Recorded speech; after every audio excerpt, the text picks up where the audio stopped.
Parfois, ce qui nous trahit le plus n'est pas ce que nous faisons, mais ce que nous disons presque sans réfléchir.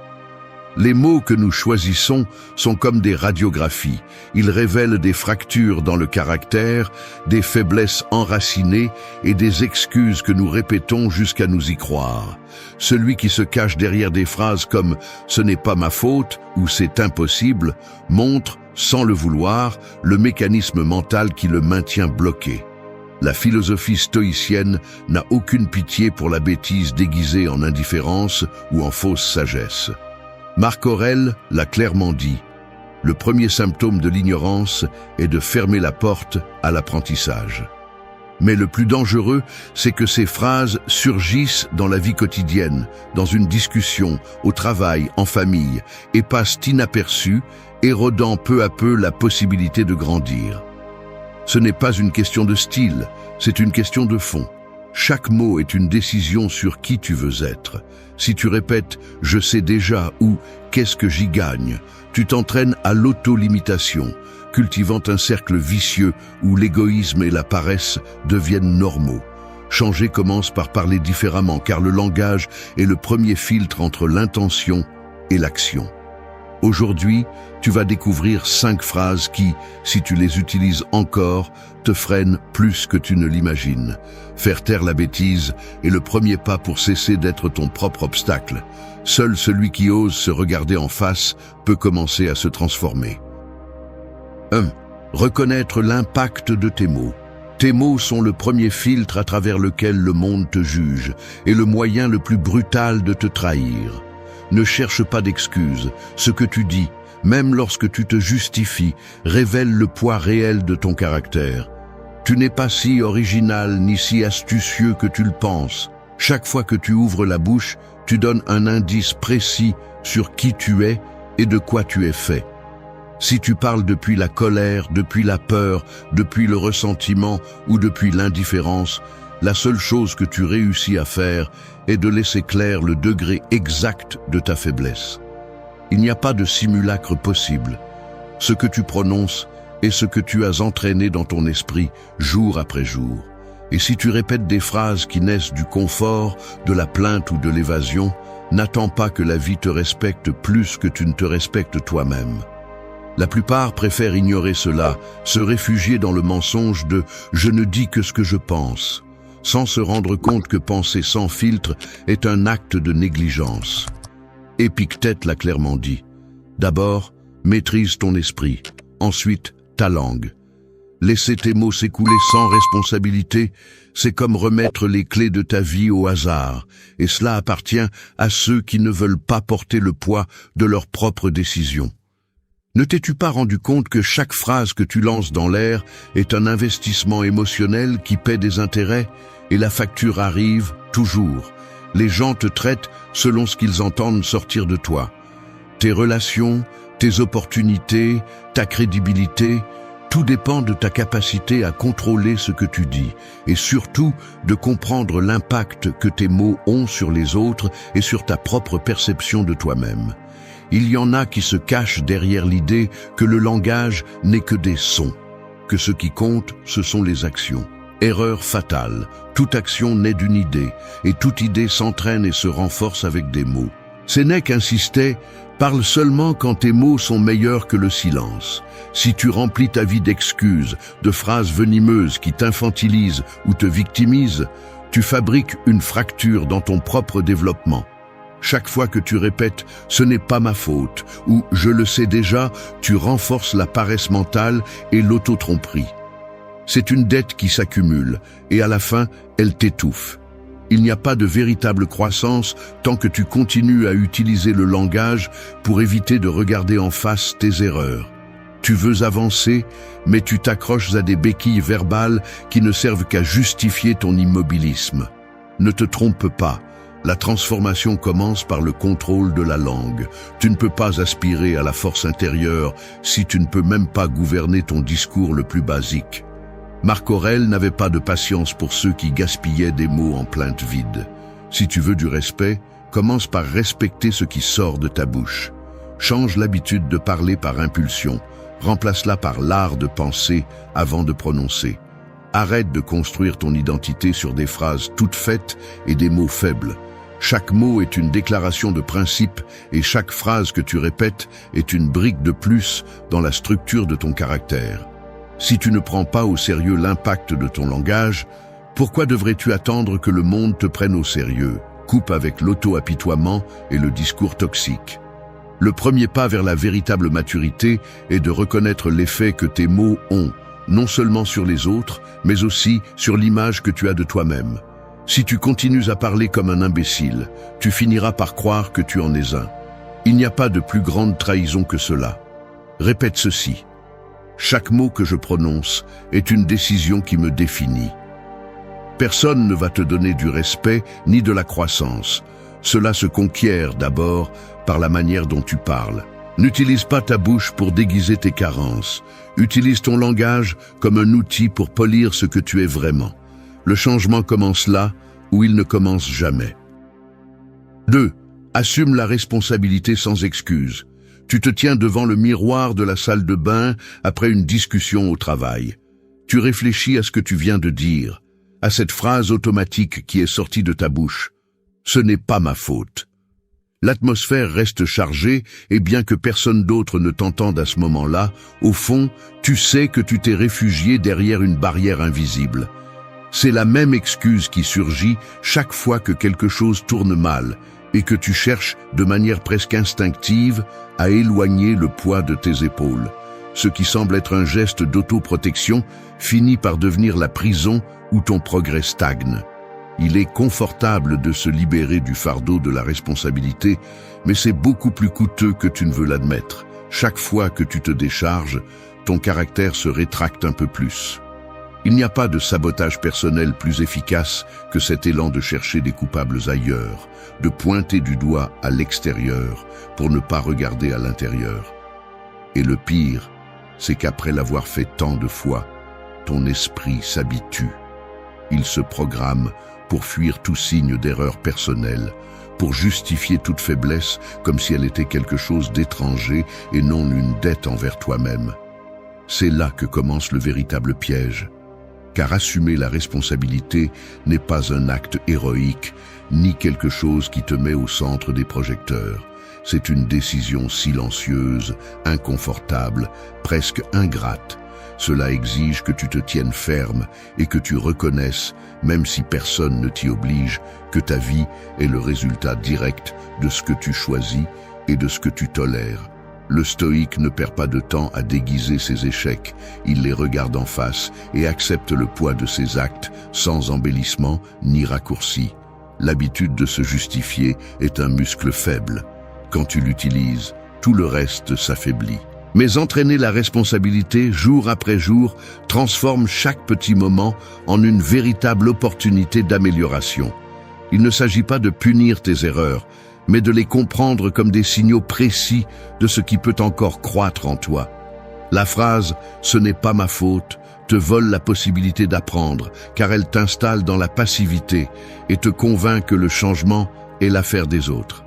À l'intérieur, le mécanisme est simple mais dévastateur. Chaque fois que tu t'excuses, tu enseignes à ton esprit que l'inconfort peut être évité, que céder devant la difficulté suffit à aller de l'avant.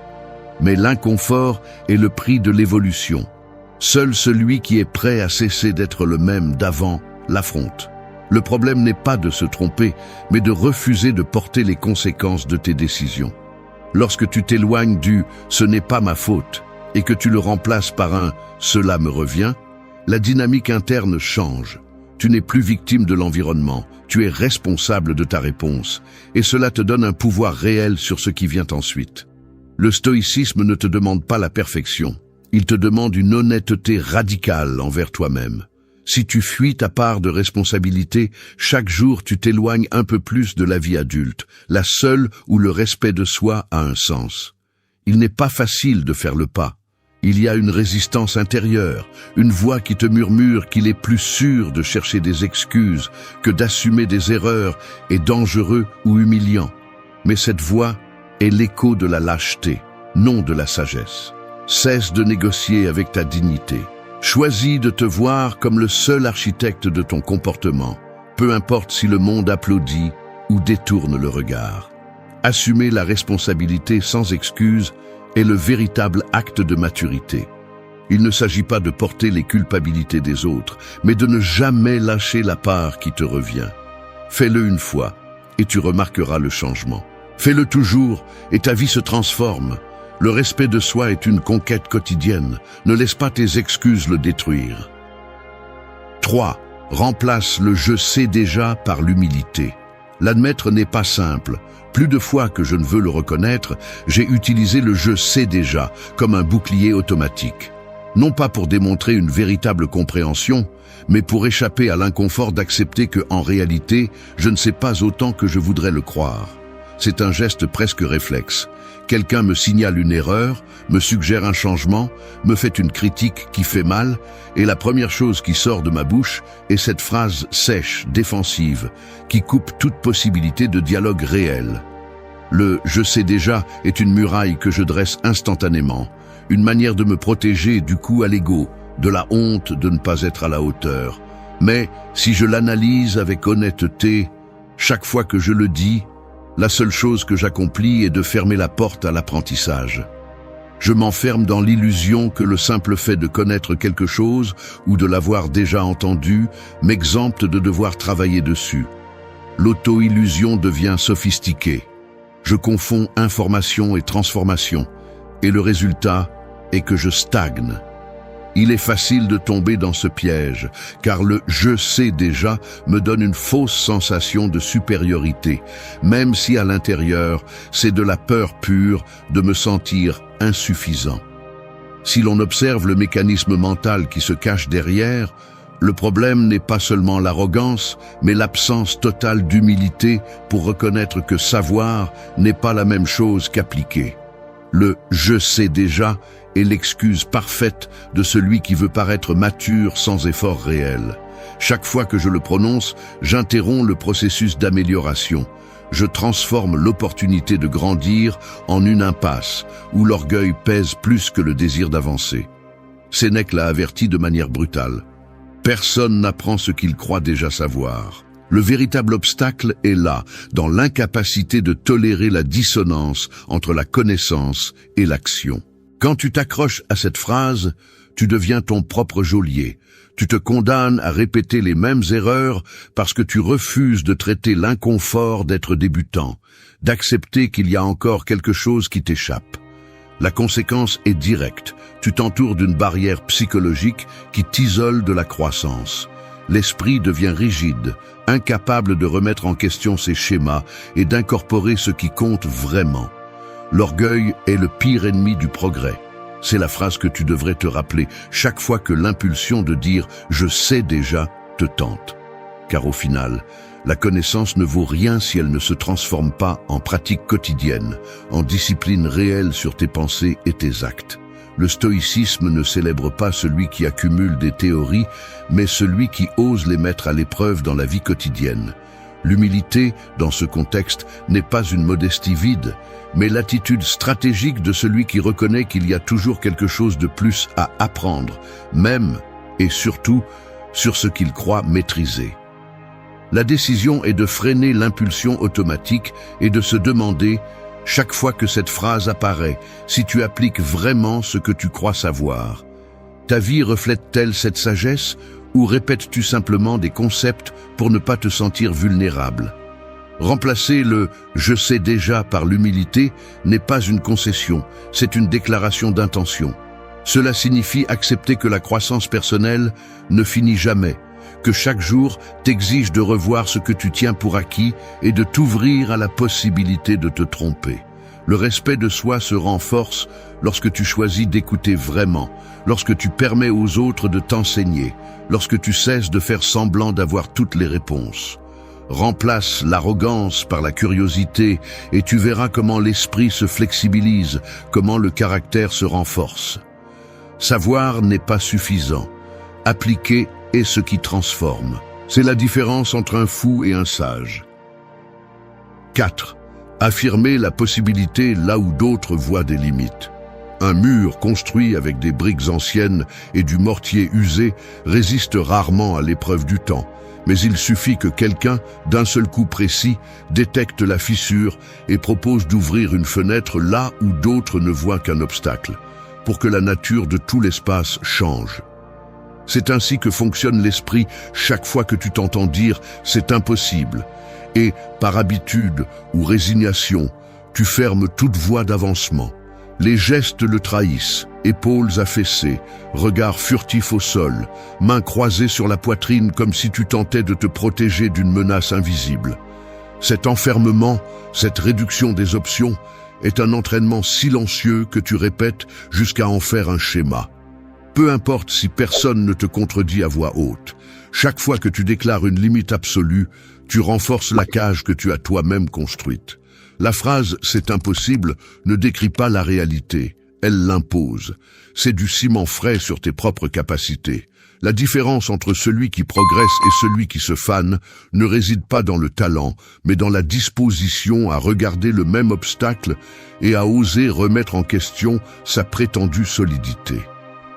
Marc Aurèle n'a pas écrit ses méditations pour convaincre les autres de ce qu'ils ne pouvaient pas faire.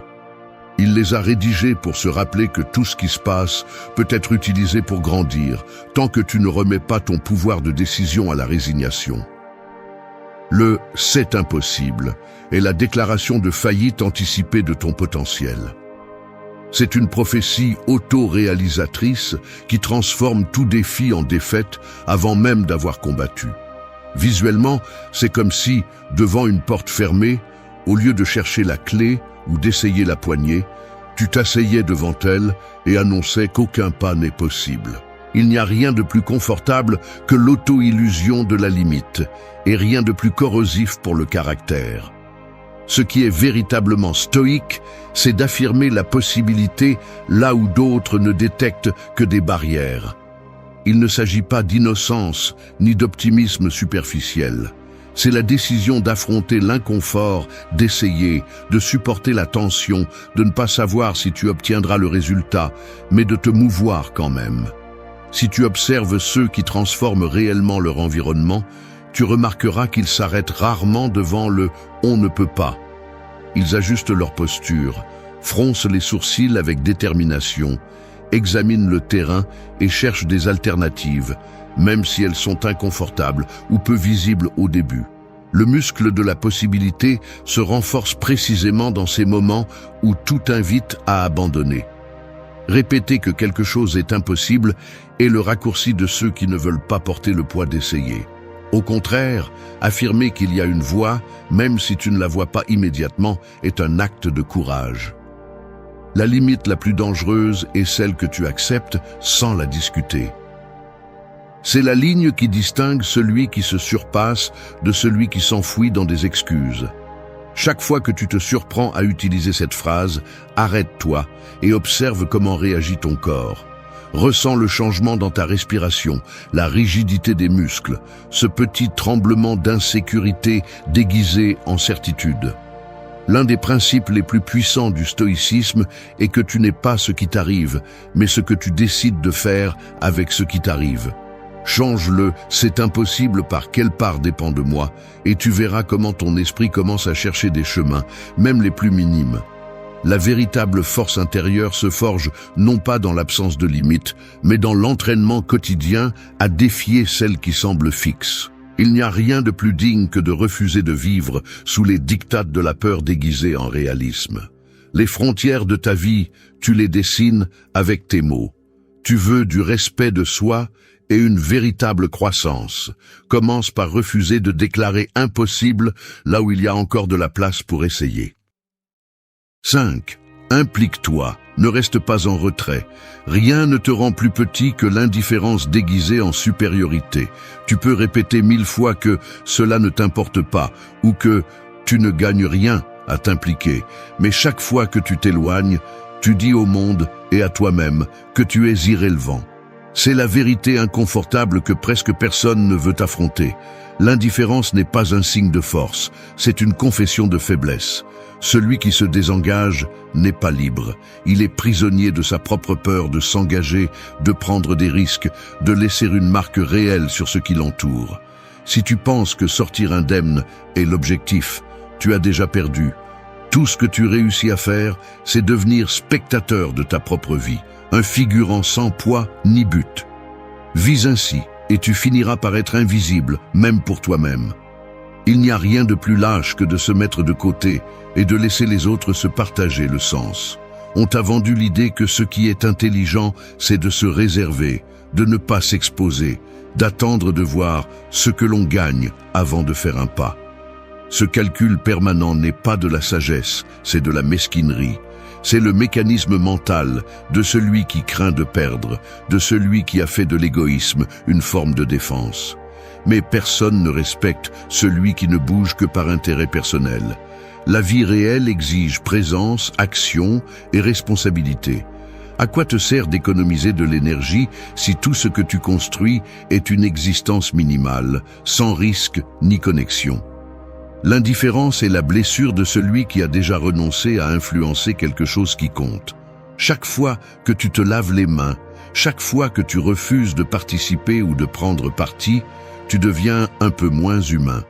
C'est le renoncement silencieux au devoir le plus basique, faire partie du monde, pas seulement être un parasite qui attend des bénéfices. La philosophie stoïcienne est brutalement claire à ce sujet. Marc Aurèle n'a jamais écrit sur le confort de regarder de loin. Épictète ne conseillait pas d'attendre la récompense avant d'agir. L'engagement est la mesure de ton intégrité. Celui qui s'implique, même s'il perd, est déjà plus digne que celui qui se cache. Il n'y a aucune excuse valable pour l'indifférence. Ce qui ne t'affecte pas aujourd'hui, demain peut te détruire. Tu ne participes pas seulement pour ton propre bénéfice. Tu t'impliques parce que c'est ce qu'exige une vie vécue avec sens. Le détachement de l'égoïste est un piège qui coûte cher. Chaque fois que tu choisis de ne pas t'engager, tu t'éloignes de la possibilité de grandir, de construire du respect pour soi et de laisser quelque chose de précieux derrière toi. Participer n'est pas une concession au monde, c'est la seule façon de te rendre digne de lui. Personne ne va te supplier de t'impliquer. Si tu décides de rester à l'écart, la vie continue sans toi, et tout ce que tu récoltes, c'est du vide. Les gens oublient vite les indifférents, car ils n'ont jamais fait de différence. Le stoïque le sait. Ta valeur se mesure à l'empreinte que tu laisses, pas au confort que tu parviens à accumuler. Implique-toi même si cela te coûte, même si tu ne vois pas de résultats immédiats, même si la récompense n'est ni immédiate ni garantie. La véritable croissance se produit lorsque tu fais face à l'inconfort de te donner, de donner ton avis, d'agir même si personne d'autre ne le fait. L'indifférence est le chemin rapide vers la médiocrité. Le courage, c'est de s'impliquer, même s'il n'y a pas d'applaudissements. Ne demande pas ce que tu gagnes, demande-toi ce que tu perds si tu laisses passer l'opportunité de faire partie de quelque chose de plus grand que ton simple confort. Ce que tu ne prends pas en charge te consume. Si tu ne t'impliques pas, tu t'éteins. 6. Donne sans calculer le bénéfice personnel. La vérité est celle-ci, tant que tu continues à calculer ce que tu gagnes de chaque chose que tu donnes, tu te condamnes à vivre dans la misère émotionnelle la plus profonde. Peu importe combien tu t'efforces de justifier cela, ni à quel point tes arguments pour te réserver sont sophistiqués, le fait est qu'une vie régie par le « qu'est-ce que j'y gagne ?» est une vie petite, mesquine, incapable de laisser une empreinte sur ceux qui t'entourent. La pensée égoïste n'est pas une stratégie, c'est une fuite continue de dignité. Chaque fois que tu t'arrêtes pour mesurer le bénéfice avant d'agir, tu renforces la croyance que le monde te doit quelque chose, que ta valeur se mesure par le solde de ce que tu as reçu et non par la qualité de ce que tu as donné. Cette mentalité, bien qu'elle semble prudente, est un piège qui ne fait que affaiblir ton caractère. Celui qui donne en espérant recevoir ne sera jamais libre, car il porte toujours l'anxiété de n'avoir pas obtenu assez. Celui qui calcule sa générosité multiplie son vide. C'est la vérité que personne ne veut entendre, mais qui finit par peser plus que toute récompense matérielle. Si tu prends le temps d'observer ce qui traverse ton esprit avant d'aider, de partager ou de t'engager dans une cause, tu remarqueras que le premier filtre n'est souvent pas la compassion, mais la peur de perdre, de se retrouver en désavantage, d'être perçu comme naïf. Là se cache la racine de la bêtise. une méfiance chronique qui te convainc que donner sans recevoir est un signe de faiblesse. Mais ce qui se passe réellement, c'est qu'en te refusant, tu entraînes ton esprit à l'auto-isolement, à une sorte de pénurie psychologique qui finit par contaminer tout ce que tu touches. Il ne s'agit pas d'altruisme naïf, ni de te sacrifier jusqu'à l'épuisement. Il s'agit de briser le circuit mental qui exige un paiement immédiat pour chaque geste d'humanité. Le stoïcisme le présente sans fioriture. La seule chose que tu possèdes vraiment est la qualité de tes intentions et l'intégrité de tes actions, pas le résultat extérieur ni la reconnaissance des autres. L'obsession pour le bénéfice personnel te réduit à une version minimale de toi-même, incapable d'expérimenter la plénitude qui n'apparaît que lorsque tu donnes sans condition. Le conflit intérieur est subtil, mais dévastateur. D'un côté, tu souhaites te sentir apprécié, valorisé, même indispensable. De l'autre, tu crains que donner soit synonyme de perdre, d'être exploité, d'être exposé. Cette tension invisible est ce qui te maintient piégé dans la logique de l'échange, comme si la vie était une transaction perpétuelle et non une opportunité continue de transformation. Ce que tu ne vois pas, c'est que l'habitude de donner sans attendre te renforce de l'intérieur. C'est un entraînement psychologique qui brise l'addiction à la reconnaissance et au gain immédiat. Chaque fois que tu choisis d'offrir quelque chose, temps, attention, aide, conseil, sans calculer le retour, tu envoies un signal clair à ton esprit que ta valeur ne dépend ni des applaudissements ni de la réciprocité, mais de la cohérence entre ce que tu penses, ressens et fais. La générosité authentique est une déclaration d'indépendance. Tu donnes parce que tu es, pas parce qu'il te manque quelque chose. Cela devrait être la marque de celui qui aspire à grandir. Réfléchis bien, personne ne se souvient de celui qui s'est toujours réservé, de celui qui n'a bougé un doigt que lorsqu'il y avait quelque chose de sûr pour lui. Ceux qui laissent une empreinte, ceux qui construisent le respect de soi et des autres, sont ceux qui prennent le risque de donner même lorsqu'il n'y a aucune garantie de retour. Il ne s'agit pas de devenir un martyr, ni une victime de l'abus des autres, mais de comprendre que l'acte de donner sans calcul est, en soi, un acte de force intérieure. Le respect repose sur la capacité d'agir sans peur de perdre. Si tu continues à mesurer chaque geste, tu réduis ton monde à un échange froid et épuisant. Si tu oses donner sans condition, tu entraînes le muscle le plus important, celui de l'abondance psychologique. Au final, ce que tu ne donnes te pèse plus que ce qui te manque. Celui qui ne donne que pour recevoir ne reçoit jamais rien qui en vaille la peine. Répète ceci. La véritable valeur réside dans ce que je donne sans attendre. C'est le seul investissement qui multiplie le respect de soi et la paix intérieure. 7. Transforme le langage en action consciente. Vous venez de terminer une discussion dans la cuisine, la tasse de café refroidit sur la table, et pendant que vous ramassez les assiettes, votre esprit repasse la conversation. Non seulement ce que vous avez dit, mais aussi comment vous l'avez dit. Au cours de la journée, vous êtes surpris de vous rappeler des mots qui sont sortis presque sans filtre. Au début, cela semble être des détails mineurs, mais lorsque vous reliez les points, vous réalisez que votre langage n'est pas seulement un bruit de fond, mais une force qui dirige vos mouvements, vos décisions et même vos limites. Chaque phrase craintive, chaque excuse répétée, chaque déclaration défaitiste ou indifférente a eu une conséquence concrète. La discussion s'est fermée, la relation s'est refroidie, vos opportunités se sont réduites. Analyser le mécanisme est simple et brutal à la fois. Le langage ne reste pas dans l'abstrait, c'est le signal de départ de votre comportement. Si vous pensez qu'il suffit de parler différemment pour que tout change, vous vous trompez. Le véritable tournant réside dans le fait de forcer ce que vous dites à vous obliger à agir en conséquence. Les mots que vous choisissez ne peuvent pas rester dans l'air, ils doivent devenir des paramètres clairs pour votre prochaine action. Ce n'est pas de la magie, c'est une stratégie. L'erreur centrale de ceux qui veulent grandir mais n'avancent jamais réside dans la séparation entre ce qu'ils disent et ce qu'ils font. Ils répètent des phrases stoïques, lisent des livres de philosophie pratique, conseillent même les autres. Mais lorsque vient le moment de l'inconfort réel, ils se réfugient dans les vieilles formules, se justifier, se plaindre, éviter, procrastiner. Le langage devient un déguisement, pas un outil de transformation.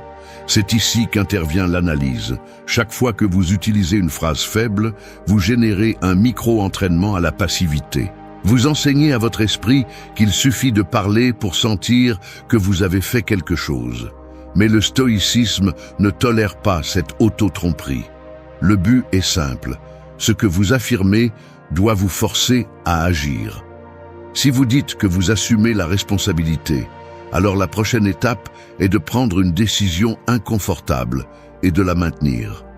Si vous affirmez que quelque chose est important, il vous revient de le prouver par une action visible. Vous parlez pour vous engager, pas pour vous excuser. C'est la différence entre ceux qui avancent et ceux qui stagnent. Le processus peut être clairement cartographié. D'abord, identifiez la phrase vide que vous répétez le plus souvent. Ensuite, faites l'exercice conscient de vous arrêter juste avant de la prononcer. À ce moment-là, demandez-vous quelle est l'action minimale qui validerait cette affirmation. Il ne s'agit pas de promettre de grands changements, mais de forcer la concordance entre les mots et le mouvement.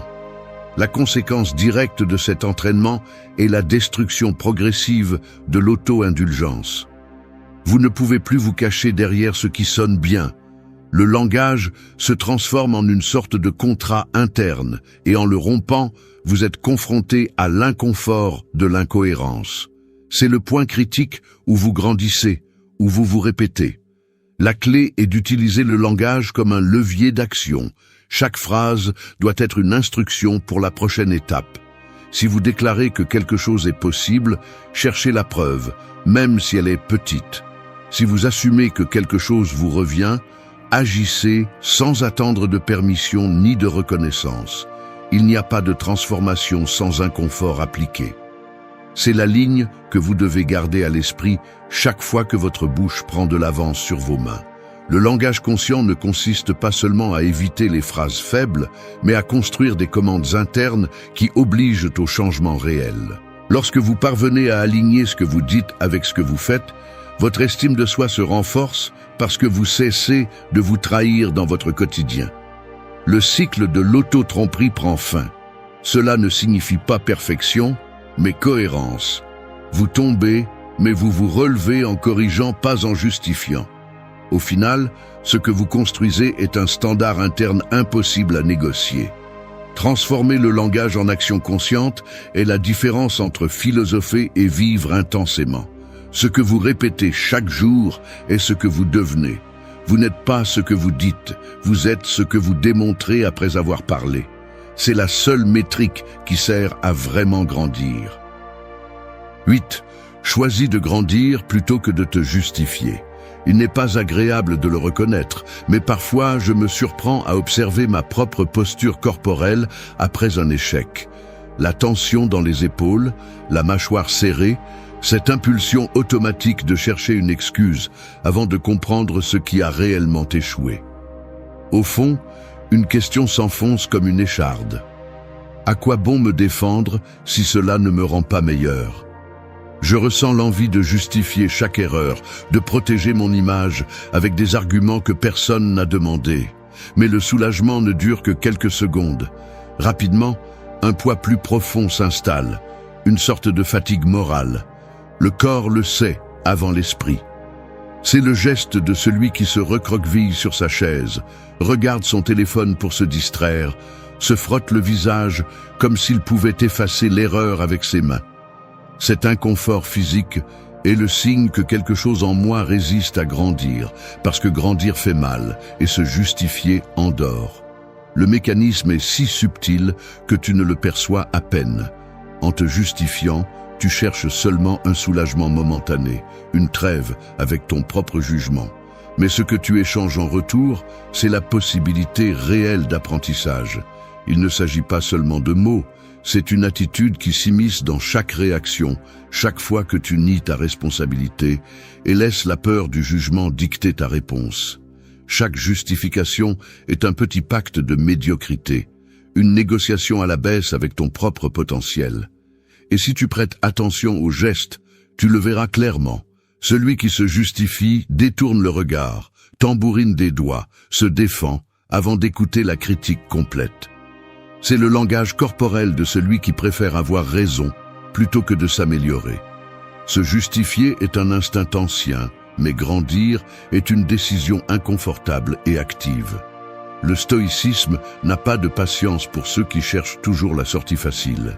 Grandir implique de rester immobile lorsque l'inconfort arrive, de regarder en face l'erreur et de te demander « Que puis-je faire différemment la prochaine fois ?» Ce n'est pas une réflexion théorique. C'est quelque chose que l'on ressent dans les mains qui cessent de bouger, dans la respiration qui devient plus profonde lorsque tu décides d'écouter plutôt que d'interrompre, dans le corps qui pendant un moment reste ferme au lieu de se recroqueviller. Chaque fois que tu choisis de grandir plutôt que de te justifier, tu brises la routine de l'autosatisfaction et tu entraînes un nouveau muscle, celui de la responsabilité pratique. Ce n'est pas de l'héroïsme, c'est de l'autodiscipline quotidienne. Tu t'habitues au poids de l'honnêteté et tu découvres que l'inconfort initial se transforme en respect de soi. Il n'y a pas de raccourci. La croissance commence là où l'excuse se termine. Tu choisis d'apprendre lorsque tu restes silencieux une seconde de plus et laisses la critique te traverser sans lever un bouclier verbal. Tu choisis de grandir lorsque tu reconnais, à voix basse, que tu aurais pu mieux faire. Et au lieu de te défendre, tu notes mentalement l'ajustement pour la prochaine fois. Grandir, c'est choisir l'inconfort plutôt que le mensonge. C'est la ligne qui sépare celui qui mûrit de celui qui stagne. C'est un travail microscopique, presque invisible de l'extérieur, mais les fruits sont évidents. Tes relations deviennent plus honnêtes, l'anxiété de la perfection diminue et la paix intérieure remplace la culpabilité accumulée par des années de justification. Vivre selon ce principe ne te rend pas invulnérable, mais cela te rend plus digne. Le jour où tu renonces à la nécessité de te justifier, tu acceptes que tu n'as pas le contrôle sur tout, mais que tu as le contrôle sur ta conduite face à l'erreur. Et ce contrôle, bien que limité, est suffisant pour changer la direction de ta vie. La maturité commence lorsque tu préfères t'améliorer plutôt que de te défendre. C'est la seule victoire qui compte à long terme. Il ne s'agit pas de feindre la force ni de nier tes limites, mais de décider, chaque fois que tu échoues, que l'apprentissage vaut plus que ton ego blessé. Choisis de grandir, même si cela fait mal. La justification ne fait que retarder le changement, mais l'inconfort bien assumé est la racine même du respect de soi. Merci d'être resté jusqu'à la fin de la vidéo. Si vous avez tout vu, commentez « Je suis stoïcien » comme notre signe secret, indiquant que vous êtes un véritable apprenant du stoïcisme. N'oubliez pas de vous abonner et de liker la vidéo si elle vous a plu. Rendez-vous dans la prochaine vidéo et rappelez-vous, continuez à cultiver votre esprit stoïque.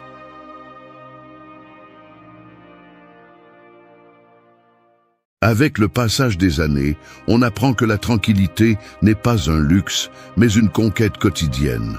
Arriver à la vieillesse et continuer à croire que la compagnie est indispensable est un piège subtil qui vide de son énergie et de sa dignité de nombreux hommes. Il y a une vérité inconfortable que presque personne n'ose dire. À un certain âge, chercher de l'affection peut coûter trop cher. Le monde insiste sur le fait que la solitude est un échec. Mais cette narration ne profite qu'à ceux qui veulent que tu baisses ta garde. La réalité est que de nombreux hommes, en franchissant la soixantaine, se retrouvent entraînés à nouveau dans le vieux jeu des attentes, du sacrifice et des drames des autres, perdant ce qu'ils ont mis le plus de temps à construire, la paix avec soi-même. Il ne s'agit pas de devenir amer, ni de haïr la compagnie, mais de comprendre le coût psychologique que cela implique de rouvrir la porte à des relations sentimentales lorsque le temps devient si précieux et que la marge d'erreur est minimale. La paix est le plus grand luxe, la perdre, le plus grand gaspillage. Les sages de l'histoire n'ont pas averti du danger des passions tardives par ignorance, mais parce qu'ils savaient que la véritable force réside dans l'autodiscipline et dans l'art de poser des limites. Personne ne va prendre soin de ta dignité si tu ne le fais pas. Protéger ton espace, ton silence et ton énergie n'est pas de l'égoïsme, c'est du respect de soi. Si à ce stade de la vie, tu ne choisis pas ton bien-être, quand le feras-tu? 1. Protège ta paix avant tout. Une vie peut être comparée à un mécanisme d'horlogerie ancien où chaque engrenage représente des relations, des expériences, des pertes et des réussites. En arrivant à la vieillesse, ce mécanisme a déjà accumulé des années de fonctionnement. Certains engrenages sont usés, d'autres ont perdu leur précision, mais il y en a un qui survit à tout le processus, celui qui régule la paix intérieure. En vieillissant, cet engrenage devient le plus sensible à tout impact externe. Il est facile de sous-estimer ce fait jusqu'à ce qu'une seule relation sentimentale, mal choisie ou forcée, interrompe toute l'harmonie silencieuse qui a coûté des décennies à construire. La paix personnelle, loin d'être une abstraction, est le résultat d'années d'ajustement, de sacrifices et d'apprentissage. Un équilibre qui peut se briser avec une seule interférence inutile. La dignité à la vieillesse repose sur la tranquillité mentale et non sur la promesse de compagnie. Lorsqu'on analyse pourquoi tant d'hommes âgés sacrifient leur sérénité à la recherche d'une relation, la carte se complique. Il y a des causes profondes. La peur du silence, la pression sociale, la croyance héritée que l'on doit rester accompagné pour se sentir accompli ou valable. Mais chaque fois qu'on cède à cette pression, la balance penche vers l'usure. À ce stade, une relation sentimentale n'est plus le moteur central de la vie, elle peut devenir un fardeau. Le temps et l'énergie disponibles sont limités. Toute source de conflit, même minime, consomme des ressources qui ne se renouvellent plus avec la même facilité. Le coût de s'engager sentimentalement tard est élevé. Disputes, désaccords, attentes d'autrui, même la simple adaptation à des routines étrangères, tout cela alourdit le mécanisme. La solitude, en revanche, offre l'opportunité d'affiner cet engrenage vital de la paix, de le maintenir propre et libre de tensions externes. Ce n'est pas de la résignation, c'est une stratégie. Beaucoup d'hommes âgés tombent dans le piège émotionnel de penser que la compagnie résoudra de vieux vides ou des blessures ouvertes. Cependant, l'expérience montre que les relations tardives, loin de guérir, ouvrent souvent de nouvelles fissures, jalousie, ressentiment, peur renouvelée. On paie un prix très élevé pour un confort éphémère. À ce stade de la vie, la paix devient la monnaie la plus chère et, paradoxalement, la plus facile à perdre. Accepter la solitude, loin d'être une défaite, est un choix tactique destiné à préserver ce qu'il y a de plus précieux, le calme et la dignité.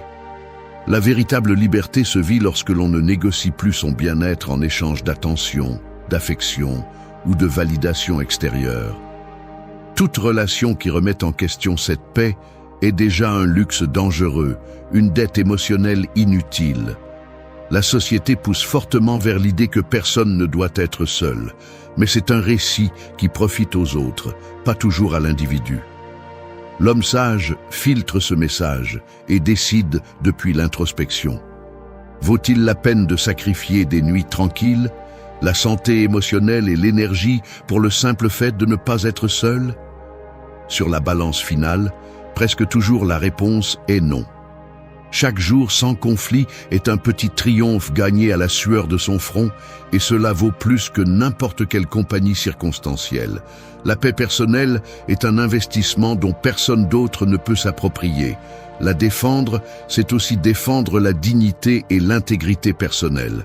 Protéger ta paix n'est pas de l'égoïsme, c'est une sagesse avancée. Seul celui qui a dû se reconstruire après une vie d'erreur sentimentale comprend la valeur d'un après-midi sans dispute, d'une matinée sans reproche, d'une existence sans avoir à céder son propre terrain. La solitude choisie est un acte de pouvoir. Et il y a une ligne à ne pas franchir. Ne mets jamais en jeu ta tranquillité par peur de vieillir seul. La paix ne se négocie pas. Elle se protège bec et ongles. Car au final, la seule compagnie indispensable est celle de soi-même, dans le silence et le calme. 2. La solitude choisie renforce l'esprit. La solitude choisie n'est pas une condamnation, c'est une épreuve de force. La plupart des gens ne supportent pas de se regarder en face, ni de passer plus de quelques heures sans le bruit d'une autre voix remplissant l'espace. Le fauteuil vide, la table dressée pour une seule personne, le téléphone qui sonne à peine, tout cela pèse, mais n'écrase pas l'homme qui a compris la valeur de son propre silence. Il y a une différence abyssale entre être seul parce que personne ne vous cherche et être seul parce que vous le décidez. Cela se ressent dans les petits détails. Le café chaud que vous préparez sans hâte, le livre que vous ouvrez sans que personne n'interrompe vos pensées. Le fait de marcher dans la maison sans avoir à justifier un seul pas. Le corps se détend. Le visage perd cette tension constante de celui qui attend la prochaine dispute ou le prochain reproche. La tranquillité n'est pas passivité. C'est la sensation concrète de ne pas avoir à défendre son territoire émotionnel chaque jour. Dans la pratique, la solitude choisie se traduit par des actions. Ne pas répondre aux messages que vous savez n'apporter que des problèmes. Cessez de chercher l'approbation lors de réunions où l'on vous écoute à peine. Lâchez des conversations qui n'apportent rien. L'air se sent plus pur lorsque les attentes des autres ne vous étouffent plus. C'est pouvoir dormir tranquille parce qu'il n'y a pas de drame en suspens ni de malentendu à résoudre au lever du jour. La maison, bien que silencieuse, devient un refuge, pas une prison. Vous n'avez pas besoin de remplir les murs de photos d'autres personnes ni de programmer des visites forcées pour vous sentir vivant. L'énergie, celle qui auparavant s'épuisait à négocier chaque petite décision, s'investit maintenant en vous. Dans le développement de passion, dans le renforcement du corps, dans le maintien de l'esprit aiguisé. L'esprit s'entraîne seul. Le caractère se façonne dans le calme. Beaucoup craignent la solitude parce qu'ils pensent que c'est synonyme de vide. Mais c'est une erreur. Le véritable vide, c'est de vivre entouré de personnes qui vous tirent vers le bas, qui éteignent peu à peu votre enthousiasme, qui usent vos jours avec des exigences sans fin. Être seul et en paix surpasse toute compagnie médiocre. L'homme qui ose rester avec lui-même découvre des ressources intérieures qui auparavant passaient inaperçues. La patience d'attendre, le courage de reconnaître ses erreurs, la capacité de se reconstruire sans témoin. Le temps devient le vôtre. Chaque jour, une opportunité de s'améliorer, de se comprendre, d'ajuster ce qui est nécessaire sans demander la permission. Ma propre compagnie me suffit, cela devrait être une ligne sacrée. Personne ne peut vous voler cette réserve de paix si vous ne lui donnez pas la clé. La société insiste sur le fait que la solitude est un signe d'échec, mais la réalité est autre. Celui qui choisit d'être seul et se sent pourtant complet a surmonté l'une des épreuves les plus difficiles de la vie adulte.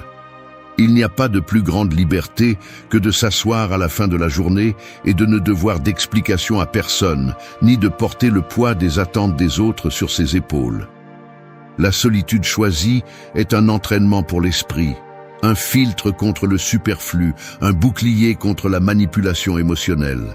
Cela se ressent dans la démarche assurée de celui qui n'a pas peur de fermer la porte derrière lui. La dignité ne se construit pas sur la quantité de personnes qui vous entourent, mais sur la qualité de votre relation avec vous-même. Moins de compagnie, plus de paix. C'est l'équation qui soutient l'homme fort dans la vieillesse. Dans chaque geste quotidien se révèle cette force. L'homme qui prend son petit déjeuner seul, mais calmement. Celui qui marche dans la ville sans chercher des regards d'approbation. Celui qui se regarde dans le miroir et ne détourne pas le regard. Il y a une sorte de sérénité qui n'arrive qu'après avoir perdu la peur d'être seul. Et quand vous comprenez enfin que vous n'avez pas besoin d'orner vos jours de présence inutile, vous découvrez la vérité la plus simple et brutale. La solitude choisie ne vous affaiblit pas, elle vous rend invulnérable. La paix intérieure est un bouclier invisible. Sans elle, tout le reste vacille. 3. Ne sacrifie pas ta dignité pour de la compagnie. Je l'admets, il y a des moments où la peur de la solitude se déguise en besoin légitime. Ce n'est pas facile de le reconnaître, car l'esprit devient expert pour justifier n'importe quel sacrifice lorsque ce qui est en jeu est le sentiment d'appartenance ou l'illusion d'être important pour quelqu'un d'autre. À l'intérieur, le dialogue est implacable. Qu'est-ce qu'il y a de mal à céder un peu, à m'adapter, à être plus flexible? Au moins, je ne finis pas seul, au moins quelqu'un m'attend. Mais cette voix n'est pas de la sagesse, c'est de l'anxiété déguisée en raisonnement. Le prix de cette petite concession commence par être invisible, à peine un inconfort, une phrase que tu tais, une préférence que tu abandonnes. Sans t'en rendre compte, cela devient une habitude. Céder de l'espace, du temps, une opinion, même tes propres limites, en échange d'une compagnie qui ne remplit le vide que pendant quelques heures. Il arrive un moment où tu te rends compte du piège. Ce qui semble être une adaptation est en réalité une usure silencieuse de ta dignité. La dignité ne se perd pas d'un coup. Elle s'infiltre par les interstices des accords que tu fais avec toi-même pour ne pas affronter le silence. Personne ne veut admettre que le désir d'affection peut te faire donner plus que tu ne devrais. Il est inconfortable d'accepter qu'à un âge avancé, ce désir peut devenir encore plus aigu, car la société t'a martelé l'idée que la solitude est un échec et qu'une vie précieuse doit toujours être accompagnée.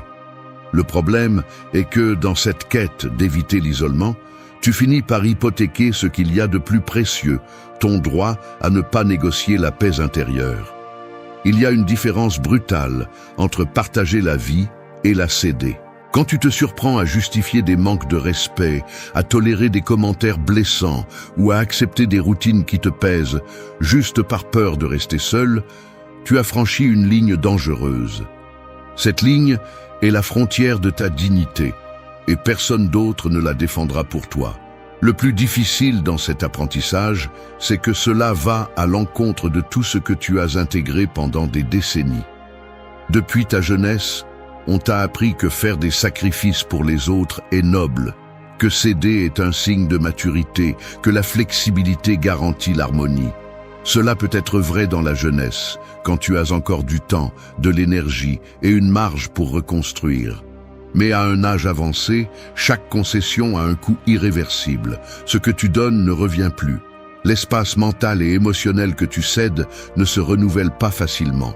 Et le corps, qui supportait autrefois le stress et le conflit, te facture maintenant avec des insomnies, de la fatigue et des maladies que tu ne considérais même pas auparavant. La dignité devient une sorte de muscle. Elle ne se renforce que si tu l'exerces, si tu restes ferme face à la tentation de céder l'essentiel pour l'accessoire. La véritable épreuve de caractère arrive lorsque tu peux te regarder en face et reconnaître jusqu'où tu es prêt à aller pour ne pas être seul.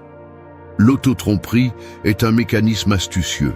Elle te fera voir comme raisonnable n'importe quel sacrifice, tant que tu évites le vide de la maison tranquille. Mais chaque fois que tu décides de supporter un manque de considération, chaque fois que tu permets une invasion de ton espace, tu te trahis toi-même. Il n'y a pas de manière élégante de le dire. Celui qui s'habitue à négocier sa dignité pour de la compagnie finit par perdre les deux. Ni paix, ni proximité authentique. Juste une compagnie ternie, construite sur des renoncements qui ne t'honorent pas.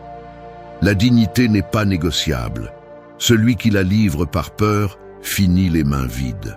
L'histoire est pleine d'exemples d'hommes qui, pour ne pas affronter la solitude, ont livré leur royaume intérieur contre une fausse sécurité.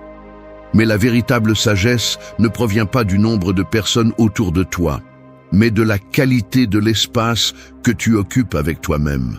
Il ne s'agit pas de devenir ermite, ni de rejeter tout lien, mais de comprendre qu'il y a un seuil qui ne doit jamais être franchi. Si une relation exige que tu sacrifies la sérénité, l'identité ou les principes, ce n'est pas de la compagnie, c'est un piège. Je le répète, la paix ne se négocie pas. L'homme qui se respecte prend soin de lui. Et celui qui prend soin de lui choisit la solitude quand elle est préférable à la compagnie destructrice. Protéger la dignité, c'est protéger la vie qui t'appartient encore. Que personne ne te convainque du contraire. 4. Évalue le silence comme source de clarté. Le silence n'est pas le refuge des lâches, c'est le terrain où se forge la clarté. Si tu ne supportes pas d'être seul avec tes propres pensées, tu as déjà perdu la bataille la plus importante. Celle de te connaître en profondeur et surtout celle de te contrôler. Il ne s'agit pas de mettre de la musique pour combler les vides, ni de remplir la maison de conversations vides. Je parle de faire taire le monde intentionnellement, de te défier à garder l'esprit tranquille et à observer ce qui émerge. La plupart des gens ne le supportent pas parce que là, dans cet espace sans distraction, toutes les excuses, les auto-illusions et les dépendances émotionnelles que tu as traînées pendant des années sont exposées. L'homme qui ne sait pas être en silence ne saura jamais prendre une décision ferme. Si tu as besoin de bruit constant pour te sentir vivant, alors tu vis à crédit des stimuli externes, et ce prêt se rembourse toujours avec des intérêts, anxiété, indécision, épuisement. La clarté se paie cher et ne s'obtient qu'en solitude. Il est facile de se tromper en croyant que le bruit social, les opinions des autres et la compagnie constante sont des signes d'une vie pleine. Mensonge. Ce n'est que dans le silence que tu peux identifier les fractures de ton caractère, voir de face les erreurs que tu as commises et, ce qui est plus important, décider avec quel type d'homme tu veux mourir. Si le silence te terrifie, c'est parce qu'au fond, tu sais qu'il n'y a pas de place pour les masques. Aucune relation sentimentale, aussi bonne soit-elle, ne te donnera cette clarté mentale qui n'arrive que lorsque tu éteins tout ce qui est extérieur et que tu restes avec l'essentiel. Celui qui cherche la clarté dans le bruit finit aveugle à force de regarder vers l'extérieur. Ce n'est pas un hasard si les sages de toutes les époques fuyaient l'excès de compagnie. Ils savaient que chaque minute de silence était un investissement dans la lucidité, pas une perte de temps. Ne te trompe pas. L'homme qui craint le silence finit par être esclave de n'importe quelle voix qui lui promet du réconfort, même si ce réconfort est médiocre ou destructeur. Le silence n'est pas une punition, c'est un entraînement. Chaque fois que tu te permets d'être seul et en silence, tu affines tes filtres mentaux, tu détectes des schémas de pensée qui déformaient ta vision et tu récupères le contrôle sur ce que tu laisses entrer dans ta vie. Les faibles cherchent le bruit parce que c'est là qu'il est plus facile de cacher ce qu'ils ne veulent pas admettre.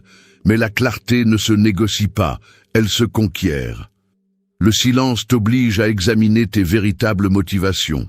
Cherches-tu une relation par amour, par faiblesse ou par simple peur d'affronter tes propres pensées ? Là se trouve la différence entre agir avec maîtrise ou vivre comme un improvisé. La société va te vendre l'idée que le silence est solitude et que la solitude est échec. Plus mensonge. Le silence est un laboratoire de caractère. C'est dans le silence que celui qui a le courage de se regarder sans fioriture ni justification définit sa direction. Si tu es de ceux qui ont besoin d'une voix à côté pour savoir qui tu es, tu as déjà perdu l'axe. Il n'y a pas de clarté dans le bruit, seulement distraction et usure.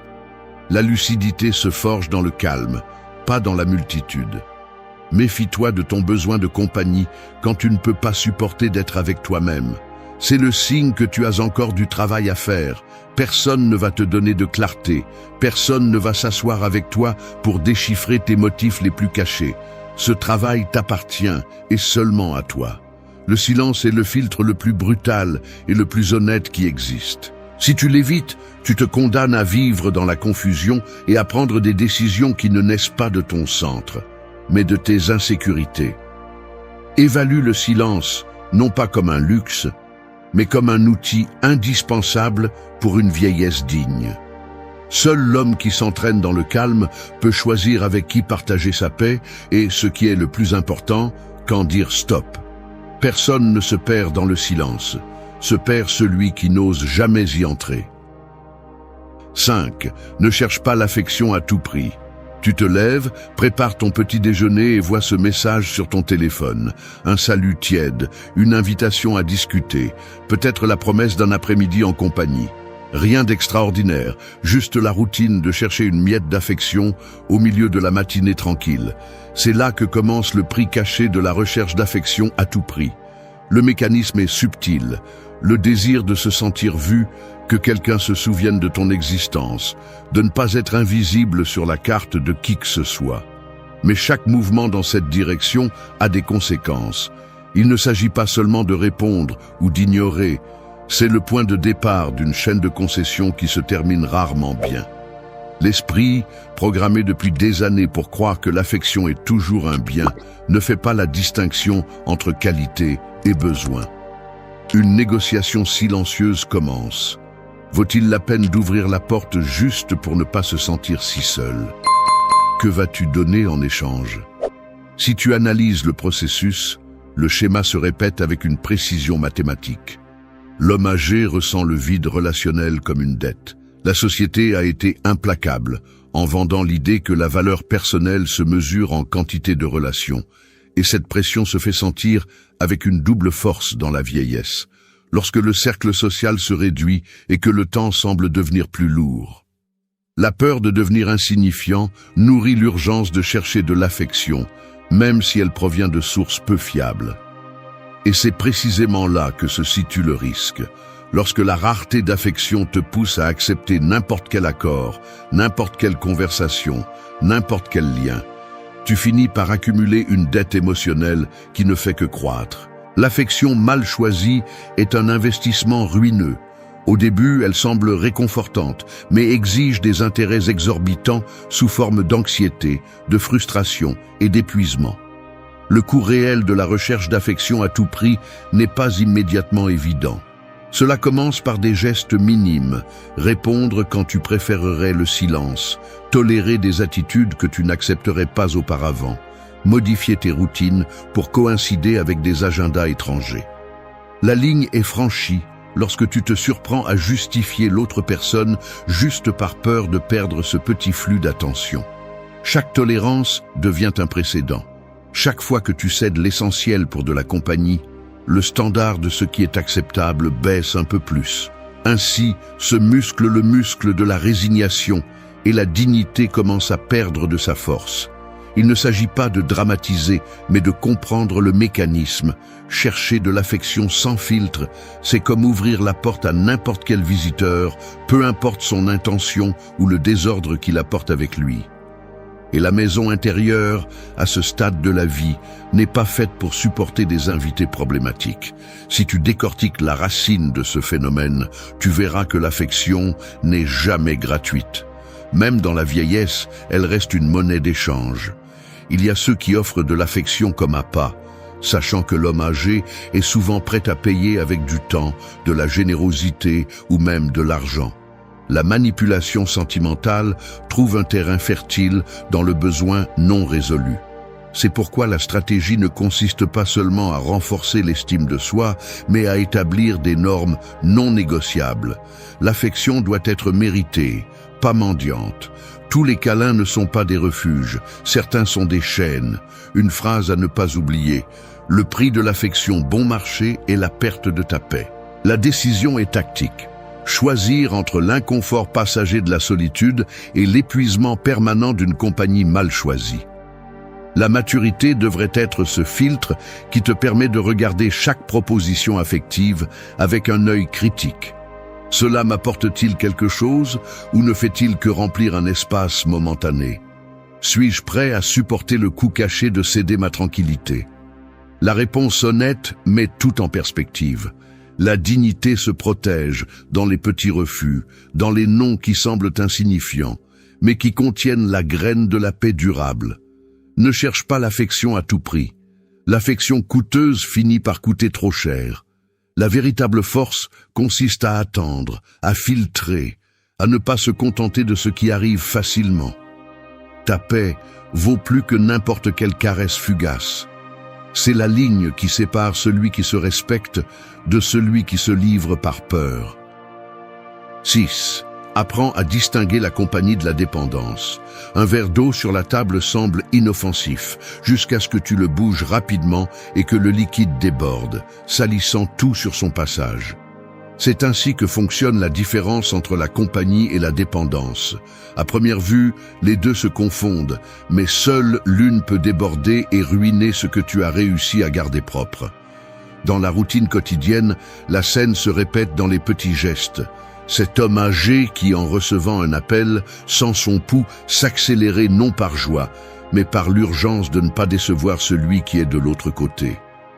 La tasse de café refroidit en attendant un message. Il change son emploi du temps juste pour coïncider avec l'agenda d'autrui, reporte ses promenades, met de côté les livres qu'il aimait auparavant. La compagnie saine s'ajoute, la dépendance t'entraîne. Tu n'as pas besoin d'une loupe pour les distinguer, juste d'honnêteté pour voir la différence sans excuse.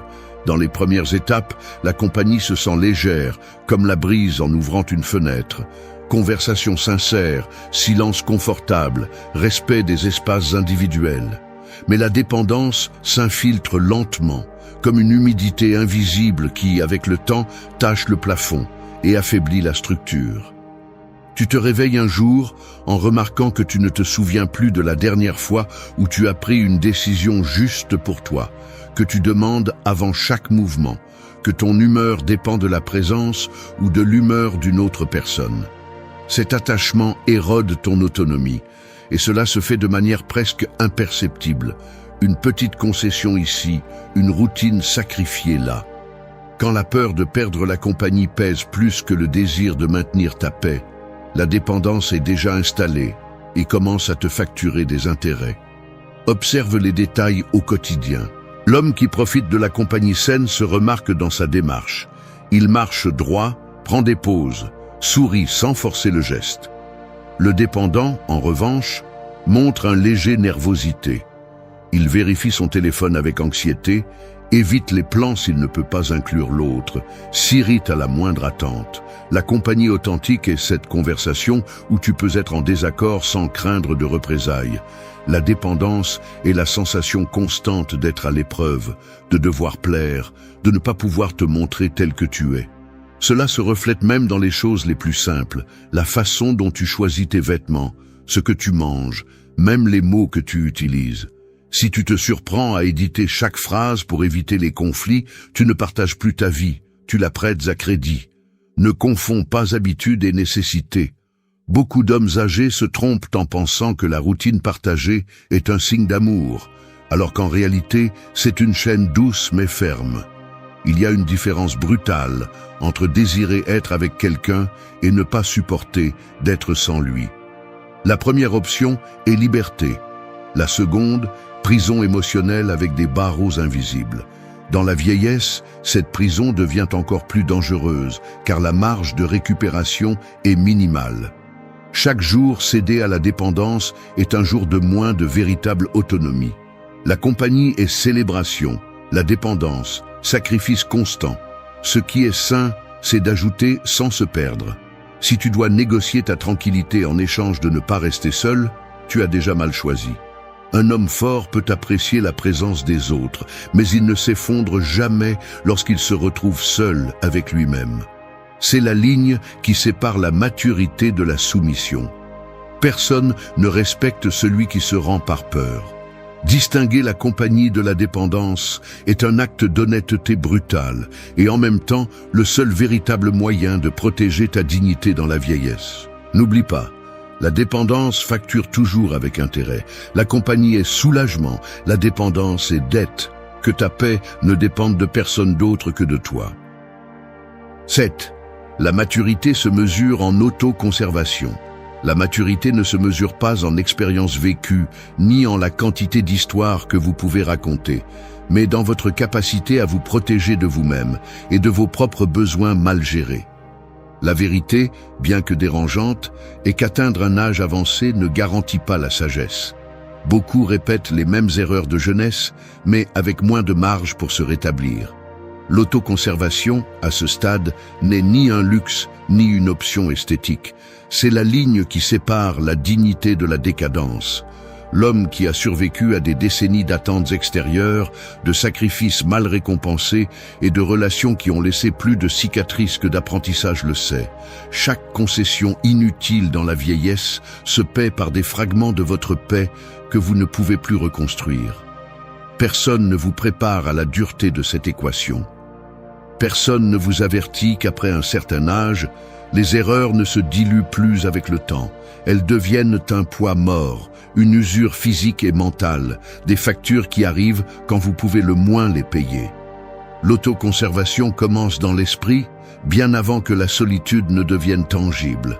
C'est ce filtre interne qui vous oblige à vous demander, sans tromperie, si vous avez vraiment besoin de ce que vous désirez, ou si vous cherchez simplement à anesthésier la peur d'être irrélevant. Il y a un mécanisme silencieux qui s'active chaque fois que vous ressentez la tentation de céder juste cette fois-ci. La voix intérieure qui résonne, l'autre qui implore un peu d'affection, le souvenir amer des après-midi où vous avez supporté ce que vous n'auriez jamais dû tolérer. Chaque fois que vous ignorez ce filtre, vous perdez en précision dans vos décisions. Vous devenez vulnérable à la manipulation et à l'auto-tromperie. L'instinct d'autoprotection s'oxyde lorsque vous cessez de l'utiliser. Et alors, ce qui devrait être maturité se transforme en routine résignée. Vous acceptez ce qui arrive, vous justifiez ce qui vous dérange, vous vous habituez à vivre au minimum, tout cela pour ne pas vous déranger avec le silence. L'une des pièges psychologiques les plus dangereux dans la vieillesse est la nostalgie mal gérée. Cette tendance à regarder en arrière et à vous convaincre que tout temps passé était meilleur, que cela vaut la peine de rechercher à nouveau ce que vous avez perdu, même si c'est au prix de votre tranquillité présente. La mémoire, déformée par le désir de vous sentir vivant, joue contre vous. Elle vous fait oublier le prix que vous avez payé auparavant. Elle vous invite à répéter des schémas qui vous ont laissé vide. Mais le temps n'est plus le même allié. Ce que vous ne protégez pas aujourd'hui, vous ne le récupérez pas demain. L'autoconservation est, en fin de compte, une déclaration brutale de priorité. D'abord votre paix, ensuite tout le reste. La maturité authentique exige un type de vigilance qui n'est pas naturel, qu'il faut apprendre de force. C'est la discipline de ne pas baisser la garde face à la flatterie facile, de ne pas se laisser séduire par la promesse de compagnie qui, au fond, est plus un besoin extérieur qu'une véritable affinité. Cela nécessite le sang-froid de reconnaître que toutes les opportunités ne sont pas des cadeaux, que souvent ce sont des pièges déguisés en seconde chance. L'homme mûr n'est pas celui qui accepte tout, c'est celui qui sélectionne avec une précision chirurgicale ce qu'il laisse entrer dans sa vie. Savoir dire non est la forme la plus avancée du respect de soi. Arriver à un âge avancé sans apprendre à prendre soin de soi est une condamnation silencieuse. Personne ne vous défendra de vos propres impulsions si vous ne vous entraînez pas à le faire vous-même. L'autoconservation n'est pas de l'égoïsme, c'est une survie émotionnelle. Seul celui qui comprend cela peut regarder en arrière sans regret. La ligne emblématique ici est simple. Votre paix vaut plus que n'importe quelle nouvelle histoire.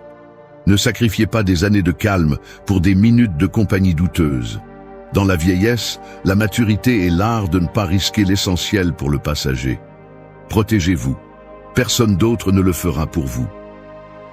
8. Votre bien-être ne dépend pas des autres. Reconnaissons-le une bonne fois pour toutes. Le plus grand piège mental dans la vieillesse est la croyance que votre bien-être dépend de ce que les autres font ou ne font pas pour vous. C'est inconfortable de l'admettre, car vous avez passé la moitié de votre vie à justifier votre humeur en fonction de l'attitude de ceux qui vous entourent. Vous vous êtes convaincu que la validation, la joie ou le calme viennent toujours de l'extérieur. Un message, une caresse, une visite, une promesse de compagnie qui parfois n'est jamais tenue. Vous vous êtes habitué à attendre que quelqu'un comble vos vides, à ce que votre environnement vous dicte quand vous devez vous sentir bien ou mal, et chaque fois que vous le faites, vous affaiblissez le seul muscle qui compte vraiment dans la vieillesse, celui de l'autodépendance. Combien de fois encore allez-vous laisser votre paix personnelle entre les mains des autres avant de comprendre que personne, absolument personne, ne va prioriser votre bien-être comme vous devriez le faire. C'est brutal, mais nécessaire, de dévoiler le mensonge que vous vous racontez chaque matin. Si elle change, si elle m'appelle, si elle me prête attention, alors je vais bien. Mensonge. C'est le scénario de l'homme faible, de celui qui arrive vieux sans avoir appris à se tenir seul. Parce que le bien-être qui dépend des autres est toujours un prêt dans des conditions misérables. Un jour, on vous le donne, un autre jour, on vous le retire. Et vous vivez avec l'âme hypothéquée à l'agenda émotionnel de quelqu'un d'autre. Le problème n'est pas la solitude, c'est l'habitude maladive d'attendre que votre tranquillité soit le résultat d'une équation que vous ne contrôlez pas. C'est ainsi que vieillissent les hommes incertains, en attendant la réaction des autres, en mesurant leur valeur en fonction de l'attention qu'ils reçoivent, en renonçant à l'autonomie mentale, parce que la peur de l'indifférence les paralyse. Et c'est le chemin le plus court vers la frustration et l'épuisement. Personne ne vous le dit en face, mais je vais vous le dire clairement. Le bien-être qui dépend des autres est le plus grand ennemi de votre dignité. L'homme qui s'accroche à l'idée qu'il a besoin d'être aimé pour être en paix finit par mendier de l'affection, à tolérer des miettes et à accepter des conditions qui détruisent son estime de soi en échange d'une compagnie insipide. La véritable liberté dans la vieillesse se conquiert lorsque vous comprenez que votre état intérieur est votre affaire, que personne n'a l'obligation ni le pouvoir de garantir vos jours tranquilles, que la sérénité est un investissement privé, pas un héritage collectif. Le plus commun des auto-illusions est de déguiser la dépendance émotionnelle en sensibilité, en besoin humain, en noblesse. Ne vous trompez pas, c'est de la faiblesse, pas une vertu. Si vous n'entraînez pas la discipline de ne rien attendre, vous finirez par vivre dans un carrousel émotionnel où votre humeur et votre énergie tournent selon la présence ou le silence de quelqu'un d'autre. L'homme mature n'attend pas, il construit, il ne supplie pas, il établit des limites. Il n'a pas besoin de public, il se suffit à lui-même. Je vais vous le dire sans détour, votre paix est votre responsabilité, pas un droit délégué à autrui. Répétez-le chaque fois que vous vous surprenez à chercher à l'extérieur ce que vous refusez de cultiver à l'intérieur. Si vous vous découvrez à justifier votre malaise parce que personne ne m'appelle, personne ne me comprend, personne ne prend soin de moi, vous vous livrez volontairement à l'impuissance. Ici, il n'y a pas de place pour des excuses romantiques ni pour des victimismes confortables.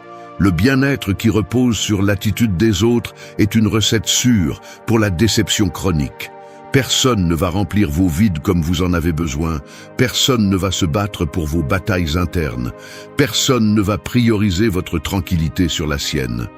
C'est un travail solitaire. Et oui, c'est dur, mais c'est le seul chemin vers la véritable dignité dans la vieillesse. Arrêtez d'attendre des sauvetages émotionnels. L'homme fort ne dépend pas, il sélectionne. Il ne se traîne pas, il reste ferme. Et si un jour il décide d'ouvrir la porte à une autre personne, c'est parce que son bien-être est déjà construit, pas parce qu'il cherche à ce que l'autre le complète.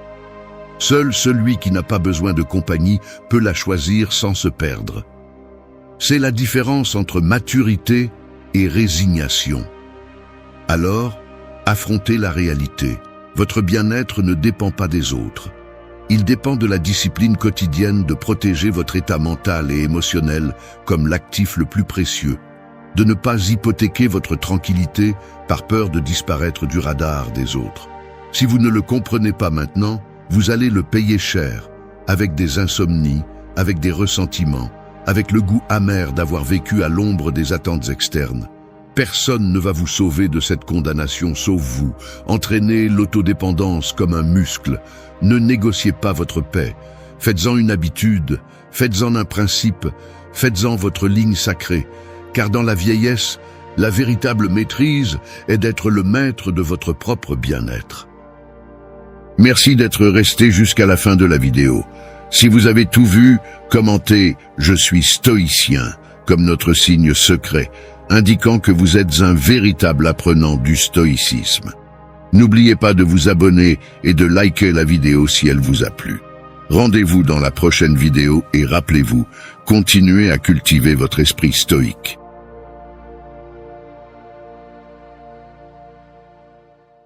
Il y a une vérité inconfortable que la plupart préfèrent ne pas regarder en face. La stabilité externe ne garantit pas une plénitude interne. Tu peux avoir un emploi sûr, une routine qui fonctionne, même des relations qui semblent solides. Mais ressentir à l'intérieur un vide subtil, une sorte de fatigue existentielle qui s'accumule avec les années. Nous vivons en mode automatique, répétant des schémas, déconnectés de ce qui compte vraiment, croyant qu'un jour, avec un peu plus de chance, un peu plus de temps ou moins de problèmes, quelque chose changera. Mais la réalité est que rien ne change si tu ne changes pas. La philosophie stoïque l'a compris bien avant nous.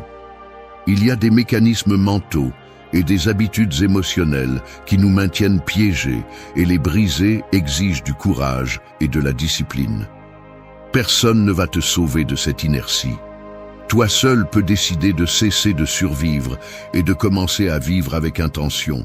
Il ne s'agit pas de chercher une perfection impossible, mais de te reconstruire de l'intérieur, esprit, corps et cœur, travaillant ensemble, sans excuses. Marc Aurèle, Sénèque, Épictète, tous ont affronté des batailles internes qui ne se résolvaient pas avec de l'argent, du pouvoir ou de la reconnaissance sociale, mais avec un entraînement quotidien et une honnêteté brutale envers eux-mêmes. Aujourd'hui, tu as la même responsabilité. Jusqu'à quand vas-tu reporter le changement? Devenir quelqu'un de résilient, conscient et épanoui n'est pas un cadeau. C'est une conquête quotidienne. Commence maintenant. Discipline ton esprit, renforce ton corps, guéris ton cœur. La transformation n'est pas pour ceux qui attendent, c'est pour ceux qui agissent. Ce que tu ne travailleras pas aujourd'hui devient une dette envers toi-même demain. 1. Réveille-toi et observe ta vie actuelle. Je vais te dire la vérité, même si ce n'est ni confortable pour toi ni pour moi. Souvent, j'ai fait semblant de ne pas voir ma propre vie. J'ai su que quelque chose n'allait pas, que la routine était un piège, mais j'ai préféré détourner le regard. Je me suis habitué à ignorer les signes, à justifier mon insatisfaction avec n'importe quelle excuse facile. L'esprit trouve 1000 façons de déguiser la réalité, de construire des justifications pour ne pas affronter le vide. À quoi bon bouger si j'ai un emploi, un lit, un écran et un certain confort? Ce qui est facile, c'est de rester là, anesthésié, en attendant que les choses changent toutes seules. Mais la réalité est que rien ne bouge tant que tu ne décides pas de regarder ce que tu as évité. C'est la première fracture, la peur de t'observer avec une brutalité honnête. Aujourd'hui, je te le dis directement, tu ne peux rien réparer tant que tu agis comme si tout allait bien juste parce que ça n'explose pas à ta face.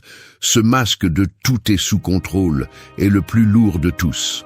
Le corps te fait payer, tu te sens fatigué, avec le moral à plat, parfois irritable sans raison. L'esprit se remplit de bruits de fond, de comparaisons absurdes, de micro-frustrations que tu ne reconnais jamais à voix haute. Et le cœur, oui, je te l'assure, se dessèche peu à peu. Car vivre sans but, c'est comme accumuler une dette émotionnelle qui te rend chaque jour un peu plus pauvre à l'intérieur. Tu n'as pas besoin d'attendre de toucher le fond pour te réveiller. Le déni est le piège le plus efficace qui existe. Regarde-toi en face, sans fioriture. Qu'as-tu fait pour te sentir aussi bloqué? Ne me dis pas que c'est la faute des circonstances, de la chance ou des personnes autour de toi. Ce récit est pour ceux qui préfèrent vivre endormis, convaincus qu'ils ne peuvent rien changer. Le stoïcisme exige exactement le contraire, la responsabilité absolue de ta perception de la vie. Tu n'as pas le droit de te plaindre du vide si tu n'es même pas capable de regarder clairement l'endroit où tu es. Le confort est addictif, mais il est aussi corrosif. Chaque matin où tu répètes le même scénario, où tu acceptes la médiocrité déguisée en stabilité, tu t'éloignes un pas de plus de toi-même. Et tu le sais, même si tu le nies. Se réveiller vraiment est inconfortable. C'est accepter qu'une partie de tes journées est un mécanisme automatique, que tu t'es raconté des histoires pour ne pas ressentir de culpabilité, que tu as laissé passer des opportunités par peur d'échouer ou de déranger les autres. C'est cesser de chercher des échappatoires dans des distractions vides. Personne ne va te sauver de cette inertie, ni un partenaire, ni un nouvel emploi, ni un changement extérieur. La reconstruction commence lorsque tu oses observer chaque point faible, chaque pensée répétée, chaque décision qui repousse l'essentiel. Il ne s'agit pas de chercher une révélation grandiose, mais de faire face à l'évidence inconfortable de ton propre stagnation. Le premier pas est brutal, car il implique de cesser de te mentir. Arrête de blâmer le passé, ta famille, l'économie ou la société. La vie te file entre les doigts à justifier ce que tu n'oses pas changer. Si tu n'as pas le courage de regarder avec précision ta situation actuelle, rien de ce qui viendra ensuite ne servira. Tu n'es pas brisé, mais désaligné. Et tant que tu ne le reconnais pas, tu continueras à ajouter des jours vides au calendrier. L'auto-tromperie est la drogue la moins chère et la plus destructrice. Il faut du courage pour arrêter de l'utiliser. Observe ta vie maintenant, sans filtre, sans fioriture, sans excuses. Si tu n'es pas capable de te regarder avec brutalité, tu ne seras pas non plus capable de bouger. Personne ne peut transformer ce qu'il ne reconnaît pas. C'est aussi simple que ça, aussi difficile que ça. L'inconfort sauve. L'inconfort est le premier symptôme que quelque chose peut renaître. 2. Rompez le cycle des pensées automatiques. L'esprit, si vous ne le surveillez pas, ressemble à une usine de rouage sans superviseur. Chaque pièce tourne, s'emboîte et produit toujours la même chose, sans jamais se demander pourquoi. Ainsi, les pensées automatiques s'enchaînent, répétant de vieux schémas, installant des réponses prévisibles et sabotant toute tentative de nouveauté réelle. Ce n'est pas que vous soyez incapable de penser différemment, c'est que le système d'exploitation que vous utilisez fonctionne depuis des années avec les mêmes algorithmes, appris dans l'enfance, renforcés par l'habitude et légitimés par la peur de l'erreur. Chaque fois qu'un instant de doute ou d'inconfort surgit, l'esprit active son protocole défensif. Il répète des phrases connues, justifie l'inertie, minimise les risques et retourne à sa zone de sécurité mentale. Ce n'est pas de la réflexion, c'est une répétition déguisée.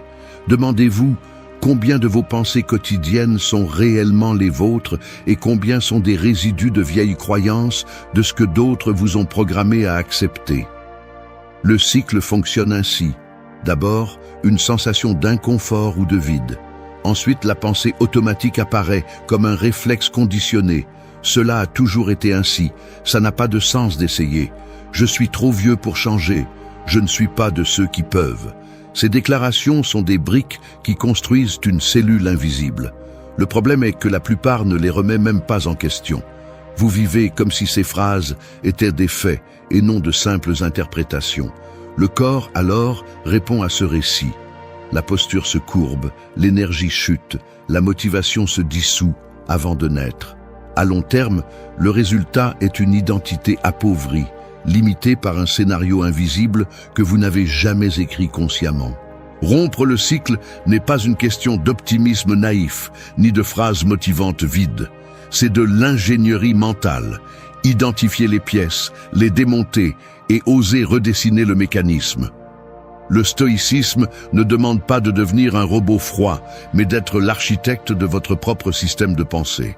Pour cela, l'observation est l'outil principal. Chaque fois que vous remarquez une réaction automatique, cet élan immédiat de vous plaindre, d'abandonner, de vous comparer ou de chercher une excuse, arrêtez le processus comme si vous appuyiez sur un bouton de pause sur la chaîne de montage. Observez la phrase exacte qui surgit et examinez son origine. Est-ce une défense, une habitude, un héritage de vos parents ou une conclusion mal digérée d'une expérience passée? Exposez-la à la lumière de la logique et des preuves actuelles. Si elle ne résiste pas à l'analyse, jetez-la. Ici, il n'y a pas de place pour la pitié envers l'auto-illusion. Chaque pensée automatique que vous conservez est un frein que vous acceptez. La difficulté réside dans la constance. Au début, Vous découvrirez que votre esprit lance des centaines de ses pensées en une seule journée. Peu importe. L'essentiel est de développer la discipline de les attraper à temps, comme un sentinelle qui patrouille son propre territoire. La maîtrise ne vient pas d'éliminer le flux, mais de le domestiquer. C'est un acte de force silencieuse. Chaque fois que vous brisez un cycle automatique, vous gagnez 1 millimètre de liberté. La liberté mentale n'est pas grandiose. Elle se conquiert dans les détails, dans la vigilance quotidienne, dans l'acte de vous refuser à être l'otage de vos vieilles idées. Vous n'êtes pas vos pensées automatiques. Vous êtes celui qui décide lesquelles méritent de rester. L'esprit peut être votre pire geôlier ou votre plus grand allié. Si vous voulez transformer votre vie depuis la racine, vous devez commencer par le filtre avec lequel vous interprétez la réalité. Personne ne devient vraiment stoïque tant qu'il continue à céder aux vieux automatismes. Le véritable pouvoir réside dans l'interruption consciente. Changez le récit et l'expérience changera. La liberté commence lorsque vous questionnez votre programmation. 3. Entraîne ton esprit avec une discipline quotidienne. La vérité est celle-ci. Personne ne viendra te sauver du chaos mental que tu traînes chaque jour. Si tu n'entraînes pas ton esprit avec discipline, le désordre devient ton seul guide. Observe n'importe quelle personne qui a perdu le contrôle, le froncement de sourcils en consultant son téléphone, les épaules affaissées, le regard qui ne s'arrête sur rien, la respiration courte et superficielle. Ce sont des signes clairs d'un esprit abandonné à son sort, dominé par des impulsions, des automatismes et de vieilles histoires qui ne sont jamais remises en question. La plupart vivent ainsi, piégés dans une routine de pensée qu'elles n'ont jamais choisie, esclaves de réactions qui se déclenchent sans avertissement et d'habitudes mentales qui se répètent comme une litanie. Chaque geste, chaque micro-décision est une petite reddition face au désordre intérieur. Si tu ne stoppes pas cette machine, ta vie devient une accumulation de jours flous, sans direction, sans but, sans force intérieure. La discipline mentale n'est pas une mode, ni un conseil de développement personnel. C'est un besoin fondamental, tout comme la nourriture ou le repos. Pense au moment où tu te lèves et que ton premier réflexe est de chercher l'écran, de consulter des messages, de te distraire avant d'affronter le poids de la journée. Ce n'est pas la liberté, c'est de la dépendance. Le corps le ressent. Tension dans la mâchoire, mains agitées, fatigue avant midi. L'esprit, sans entraînement, saute de préoccupation en préoccupation comme un animal effrayé, anticipant toujours des problèmes, fuyant constamment le présent. Pour briser ce cycle, tu as besoin d'une pratique quotidienne, d'une routine aussi non négociable que de te brosser les dents. Il ne s'agit pas de chercher une inspiration occasionnelle, mais d'installer un système qui rééduque tes pensées chaque jour, sans exception. L'entraînement mental commence par les détails les plus concrets. Le moment où tu choisis quelle pensée laisser entrer, la décision de ne pas alimenter des idées destructrices, l'exercice d'observer sans réagir. Un exemple, lorsque tu ressens l'envie de te critiquer ou de prédire l'échec, arrête-toi. Fais une vraie pause, note la tension dans ta poitrine, la chaleur dans ta nuque, la façon dont ton visage se durcit. Cette pause est le début du contrôle. La discipline consiste à te regarder avec honnêteté et à rediriger ton attention, non vers ce que tu crains, mais vers ce que tu peux construire. Fais-le chaque fois, jusqu'à ce que cela devienne un réflexe. Tout comme un muscle répond à un entraînement constant, l'esprit se renforce avec la répétition quotidienne de ces petites victoires. Choisis tes pensées comme tu choisis ta nourriture. Ce que tu laisses entrer te nourrit ou t'empoisonne. Entraîner l'esprit implique également de concevoir tes propres rituels de clarté. Cela peut être d'écrire 3 lignes au réveil pour organiser ce qui est urgent et important. Cela peut être de s'asseoir quelques minutes en silence avant d'agir. Cela peut être de revoir chaque soir les pensées que tu as autorisées et celles que tu as rejetées. Ce n'est pas du perfectionnisme, c'est de l'hygiène mentale. Ce que tu ne nettoies pas pourrit, ce que tu ne ranges pas déborde. Chaque jour que tu reportes cet entraînement, la dette mentale augmente. Et je te le dis simplement, Personne ne sort de la médiocrité mentale par accident. La discipline mentale se remarque dans le quotidien, dans la fermeté avec laquelle tu te relèves lorsque tu tombes dans des plaintes inutiles, dans le calme que tu peux maintenir face à une critique, dans la capacité de choisir une réponse et de ne pas te laisser posséder par l'impulsion. Veux-tu de la force intérieure? Fais de l'entraînement mental un acte aussi naturel que de respirer. C'est ce qui sépare celui qui dirige sa vie de celui qui la survit. Tu es responsable de ton propre filtre, de ton propre focus. Ne délègue pas ce pouvoir. L'esprit entraîné ne résiste pas seulement au chaos, il le transforme en croissance. L'autodiscipline est le fondement de toute véritable liberté. Personne ne peut te l'offrir. 4. Renforce ton corps avec des actions conscientes. Tu te réveilles et le premier mouvement est vers le téléphone. Doigt fatigué, l'écran qui illumine les yeux avant même que tu aies dit un mot ou bu un verre d'eau. Tu n'as même pas respiré profondément, mais tu soumets déjà ton corps au même cycle. Notifications, images, messages qui ne changent rien de réel. Tu t'assois sur le lit, le dos voûté, les pieds sur le sol froid, et bien que tu saches que tu devrais bouger, t'étirer, boire quelque chose qui réveille tes muscles, tu décides d'économiser de l'énergie comme si tu devais la garder pour une bataille qui n'arrive jamais. Le corps s'habitue vite au confort, mais aussi à l'apathie. Tu finis par le traîner dans la maison, demandant un café pour forcer le démarrage, ignorant la tension dans le cou, la lourdeur des épaules, la torpeur qui s'installe même avant d'affronter la journée. C'est ainsi que l'on commence à perdre la guerre intérieure, quand le corps devient un simple véhicule sans direction, obéissant à de vieilles ordres, cédant au désir immédiat d'éviter tout effort. Ce que presque personne ne reconnaît, c'est la connexion brutale entre l'état physique et la clarté mentale.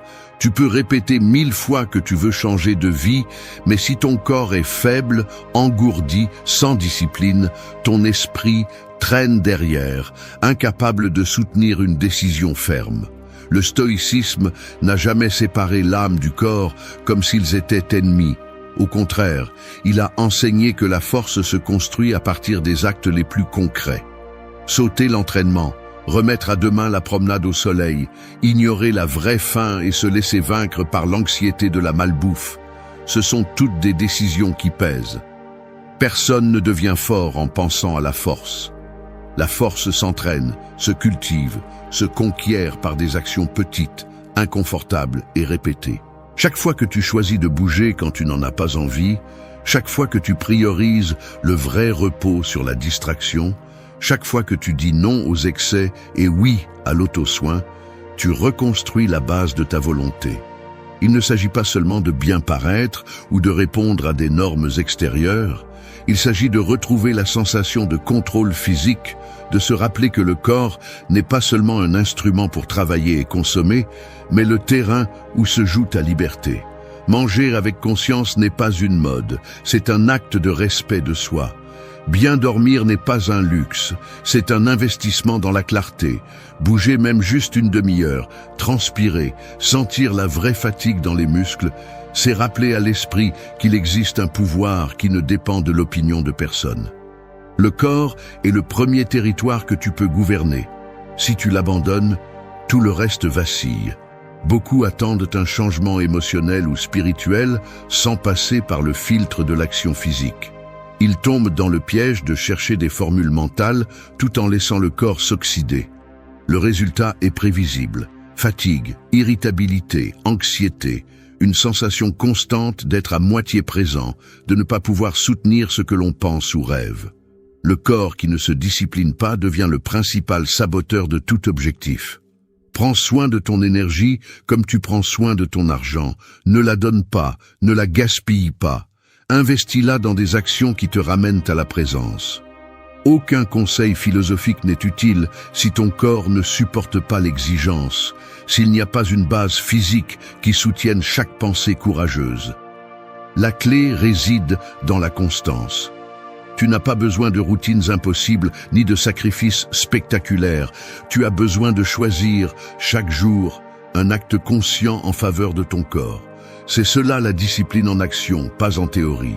Sentir la fatigue après une marche, la légèreté après un sommeil profond, la satisfaction de manger juste ce qu'il faut, le froid d'une douche qui te sort de la torpeur, de petits gestes qui, accumulés, te redonnent la sensation d'être vivant et en contrôle. Le corps ne ment pas, il te montre le coût réel de tes décisions. Si tu veux un esprit fort, commence par un corps présent. Discipline et présence. Ce sont les deux clés qui ouvrent la porte de la liberté. Celui qui prend soin de son corps entraîne son caractère. 5. Choisis le malaise qui te transforme. La douleur que tu choisis est la seule qui compte. Ce n'est pas un hasard si tu es toujours piégé dans les mêmes problèmes année après année. Tu as une addiction silencieuse au chemin confortable, à la plainte sans action, à l'ennui qui ne se transforme en rien d'utile. Tu veux changer de vie sans payer le prix inconfortable de la transformation réelle. Mais je te le dis clairement, le confort est le poison lent qui t'empêche de grandir, et le malaise volontaire est le médicament amer qui te reconstruit vraiment. Arrête de donner tes jours à l'auto-tromperie que, un jour, de manière spontanée, tu vas devenir la meilleure version de toi-même sans avoir à transpirer, sans renoncer à quoi que ce soit, sans passer par le filtre du sacrifice. Cela n'existe pas. Si tu ne choisis pas le malaise conscient, la vie t'imposera un bien pire, celui de la frustration accumulée, de la médiocrité acceptée et du regret qui arrive quand il est déjà trop tard. Ne te méprends pas. Je ne parle pas de souffrance inutile, ni de l'autocompassion déguisée en humilité. Je parle du malaise qui te défie, qui te sort de la léthargie, qui t'oblige à te regarder en face et à prendre des décisions qui font mal parce qu'elles attaquent la racine de ta faiblesse. Le véritable changement n'arrive jamais enveloppé de plaisir. Il arrive sous forme d'inconfort volontaire, se lever tôt quand tout ton corps résiste, dire non à ce plaisir immédiat qui te draine de l'énergie, te fixer des limites là où tu te laissais aller à l'excès, t'entraîner quand le désir de procrastiner te murmure des excuses, bon marché. Le muscle que tu as le plus de mal à bouger est celui qui a le plus besoin de travail. Chaque fois que tu choisis l'option inconfortable mais correcte, tu paies d'avance la vie que tu veux construire. Le malaise que tu choisis aujourd'hui est l'investissement qui te libère demain. La plupart des gens cherchent des raccourcis, des formules magiques, de la motivation express. Il n'y a rien de plus pathétique que celui qui attend de nouveaux résultats en répétant les mêmes habitudes faibles. Sénèque l'a dit sans détour. Tant que tu crains la douleur, tu restes esclave. Et toi, à combien de douleurs as-tu renoncé par peur de souffrir? Chaque fois que tu cèdes à la paresse, chaque fois que tu repousses ce pas inconfortable, tu renforces la prison qui te maintient telle qu'elle. La croissance personnelle n'est pas le résultat de l'inspiration, mais de la friction quotidienne. Tu ne te victimises pas parce que la vie est dure. Tu te victimises parce que tu n'acceptes pas le malaise nécessaire pour changer. Être fort, ce n'est pas supporter le chaos extérieur, mais s'imposer une dose de difficulté intérieure chaque jour. Celui qui entraîne sa tolérance à l'inconfort, celui qui se met à l'épreuve, celui qui n'a pas peur de la fatigue ni de l'épuisement mental, c'est celui qui se transforme vraiment. Ne cherche pas de réconfort dans les excuses. Le monde est déjà plein d'experts en procrastination. Si tu veux une existence pleine, tu dois traverser la douleur de grandir. La discipline n'est pas une punition, c'est le seul chemin vers la véritable liberté. Chaque choix inconfortable est une fracture dans l'ancienne structure qui te maintient lié. N'attends pas que la vie te force à changer à coup. Prends de l'avance, choisis toi-même la difficulté. Fais-toi responsable de ton propre processus. Personne ne portera tes poids pour toi. Personne ne va transpirer à ta place. Personne ne va supporter les nuits de doute, les matins de fatigue ou les jours où tout semble contre toi. Cela t'appartient uniquement. Et c'est là que se forge le caractère. Le malaise que tu choisis est le péage que tu paies pour une vie significative. Si tu fuis aujourd'hui, demain tu paieras avec des intérêts. Si tu fais face maintenant, demain tu récoltes la liberté de te mouvoir sans peur. Il n'y a pas de transformation sans inconfort. Il n'y a pas de grandeur sans renoncement. Choisis le malaise qui te renforce ou accepte la condamnation du vide qui ne change jamais. C'est aussi simple que cela, c'est aussi brutal que cela. 6. Reconnaître et libérer les émotions retenues. Je vais être brutalement honnête. Pendant des années, j'ai porté des émotions que je ne reconnaissais même pas. Ce n'est pas que je ne les ressentais pas, c'est que j'ai appris à les encapsuler, à les mettre dans un coin de mon esprit, où elles ne dérangent pas trop. La honte, la colère, la tristesse ancienne, la culpabilité, toutes ces sensations inconfortables qui semblent ne pas avoir de place claire dans la vie adulte. Je les ai archivées les unes sur les autres, pensant que le temps ferait le travail de les effacer. Mais le temps ne fait que les enterrer. Il ne les fait jamais disparaître. C'est un mécanisme simple. Tu évites de sentir pour fonctionner, mais ce coup s'accumule sous forme de tension, de réactions exagérées, d'une sorte de fatigue existentielle dont tu ne comprends pas très bien d'où elle vient. La vérité inconfortable est que, tant que tu continues à ignorer ce que tu ressens vraiment, tu deviens otage de ces émotions retenues. Et je sais que je ne suis pas le seul. La plupart des gens font la même chose, par peur de briser la façade du contrôle, pour ne pas déranger les autres, pour ne pas affronter la douleur de ce qui n'a pas été résolu au moment opportun. Si tu décomposes l'origine de cette accumulation émotionnelle, tu verras qu'elle commence presque toujours dans l'enfance. On t'apprend à ne pas faire de drame, à ne pas montrer de faiblesse, à garder contenance. Tu grandis en pensant que ressentir est un risque, que ce qui est correct est d'être rationnel et de maintenir le contrôle en tout temps. Ce qu'on ne te dit pas, c'est que les sentiments que tu ne traites pas ne disparaissent pas. Ils se transforment en symptômes, en comportements d'évitement, en une incapacité à te connecter vraiment avec les autres ou avec toi-même. Le corps somatise ce que l'esprit nie. L'anxiété, les blocages, la difficulté à profiter ou à prendre des décisions importantes ne sont que la manifestation superficielle d'un système émotionnel englué. Il n'est pas surprenant que, lorsque tu essaies d'avancer dans n'importe quel domaine, tu ressentes ce frein invisible qui te tire en arrière. Personne ne progresse en traînant un fardeau qu'il ne reconnaît pas. C'est ici que la perspective stoïque apporte de la clarté. Il ne s'agit pas de supprimer les émotions, mais de les observer sans déguisement ni jugement. L'erreur la plus courante est de confondre la répression avec la force. La véritable force est de regarder ta colère, ta peur, ton chagrin, et de laisser ces émotions s'exprimer dans un espace sûr, sans en faire le centre de ton identité, mais sans non plus faire semblant qu'elle n'existe pas. Lorsqu'une émotion est reconnue, elle perd son pouvoir destructeur et peut se transformer en énergie utile. La première étape est l'identification précise, donner un nom à ce que tu ressens, sans l'embellir ni le minimiser. La phrase emblématique ici est « Ce que tu nommes, tu maîtrises ». Tu ne peux pas libérer quelque chose si tu ne sais même pas de quoi il s'agit. Le mouvement suivant consiste à cesser d'alimenter le cycle d'évitement. Chaque fois qu'une émotion inconfortable surgit et que tu cours te distraire, à te justifier, à blâmer les autres, tu renforces le labyrinthe mental où tu te perds.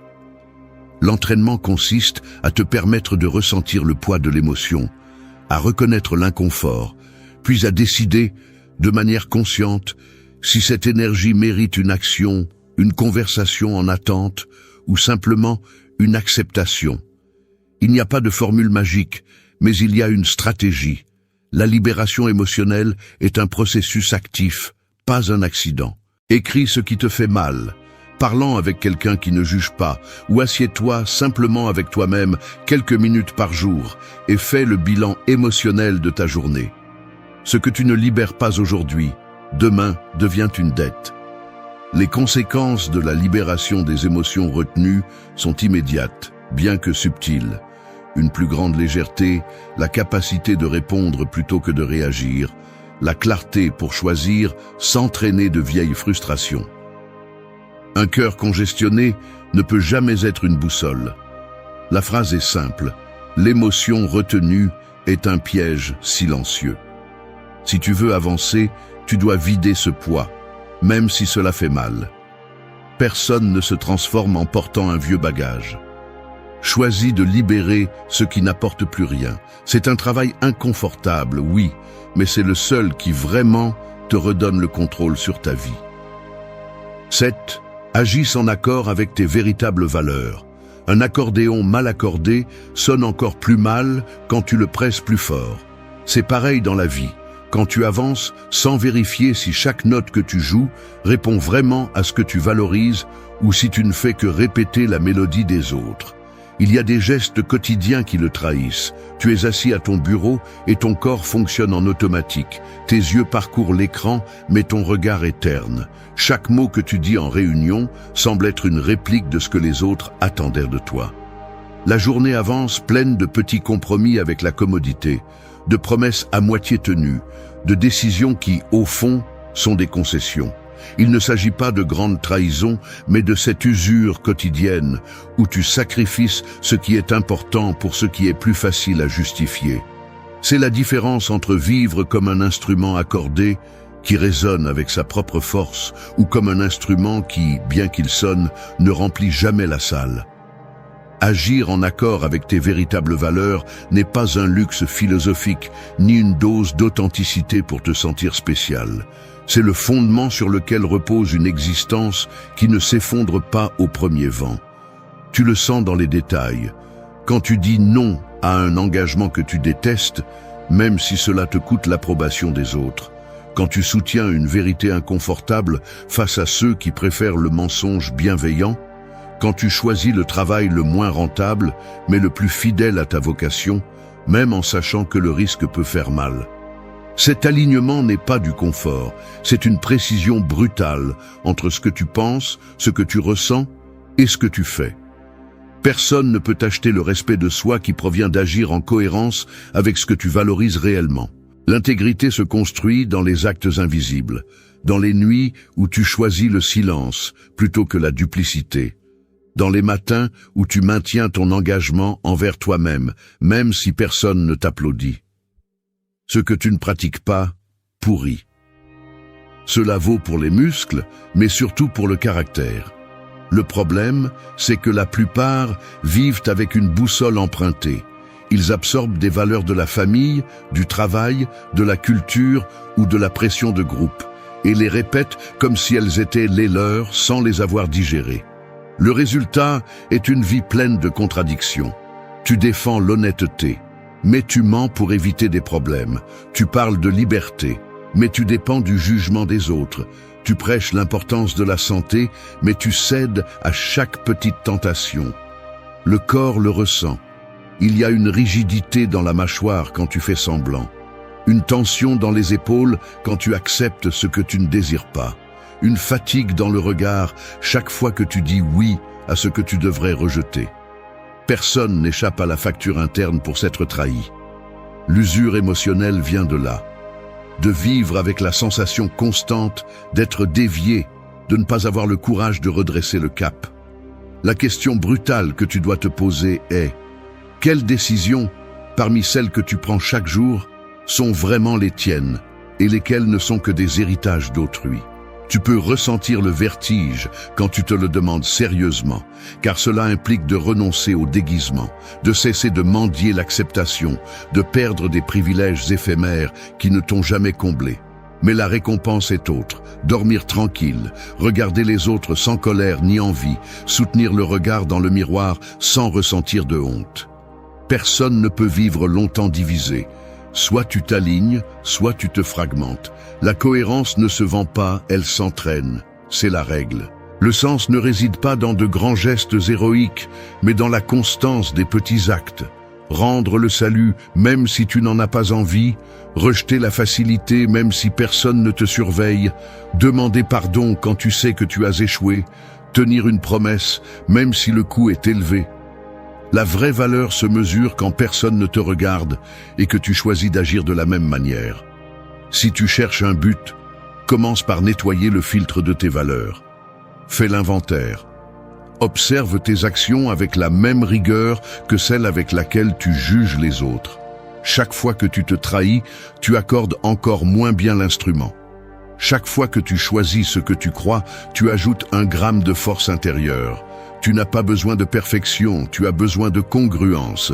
Celui qui vit en accord n'a pas peur du jugement, car sa paix ne dépend pas du regard des autres. La vie repose sur la cohérence. Le reste, c'est du bruit. 8. Fais du changement une responsabilité quotidienne. La réalité est la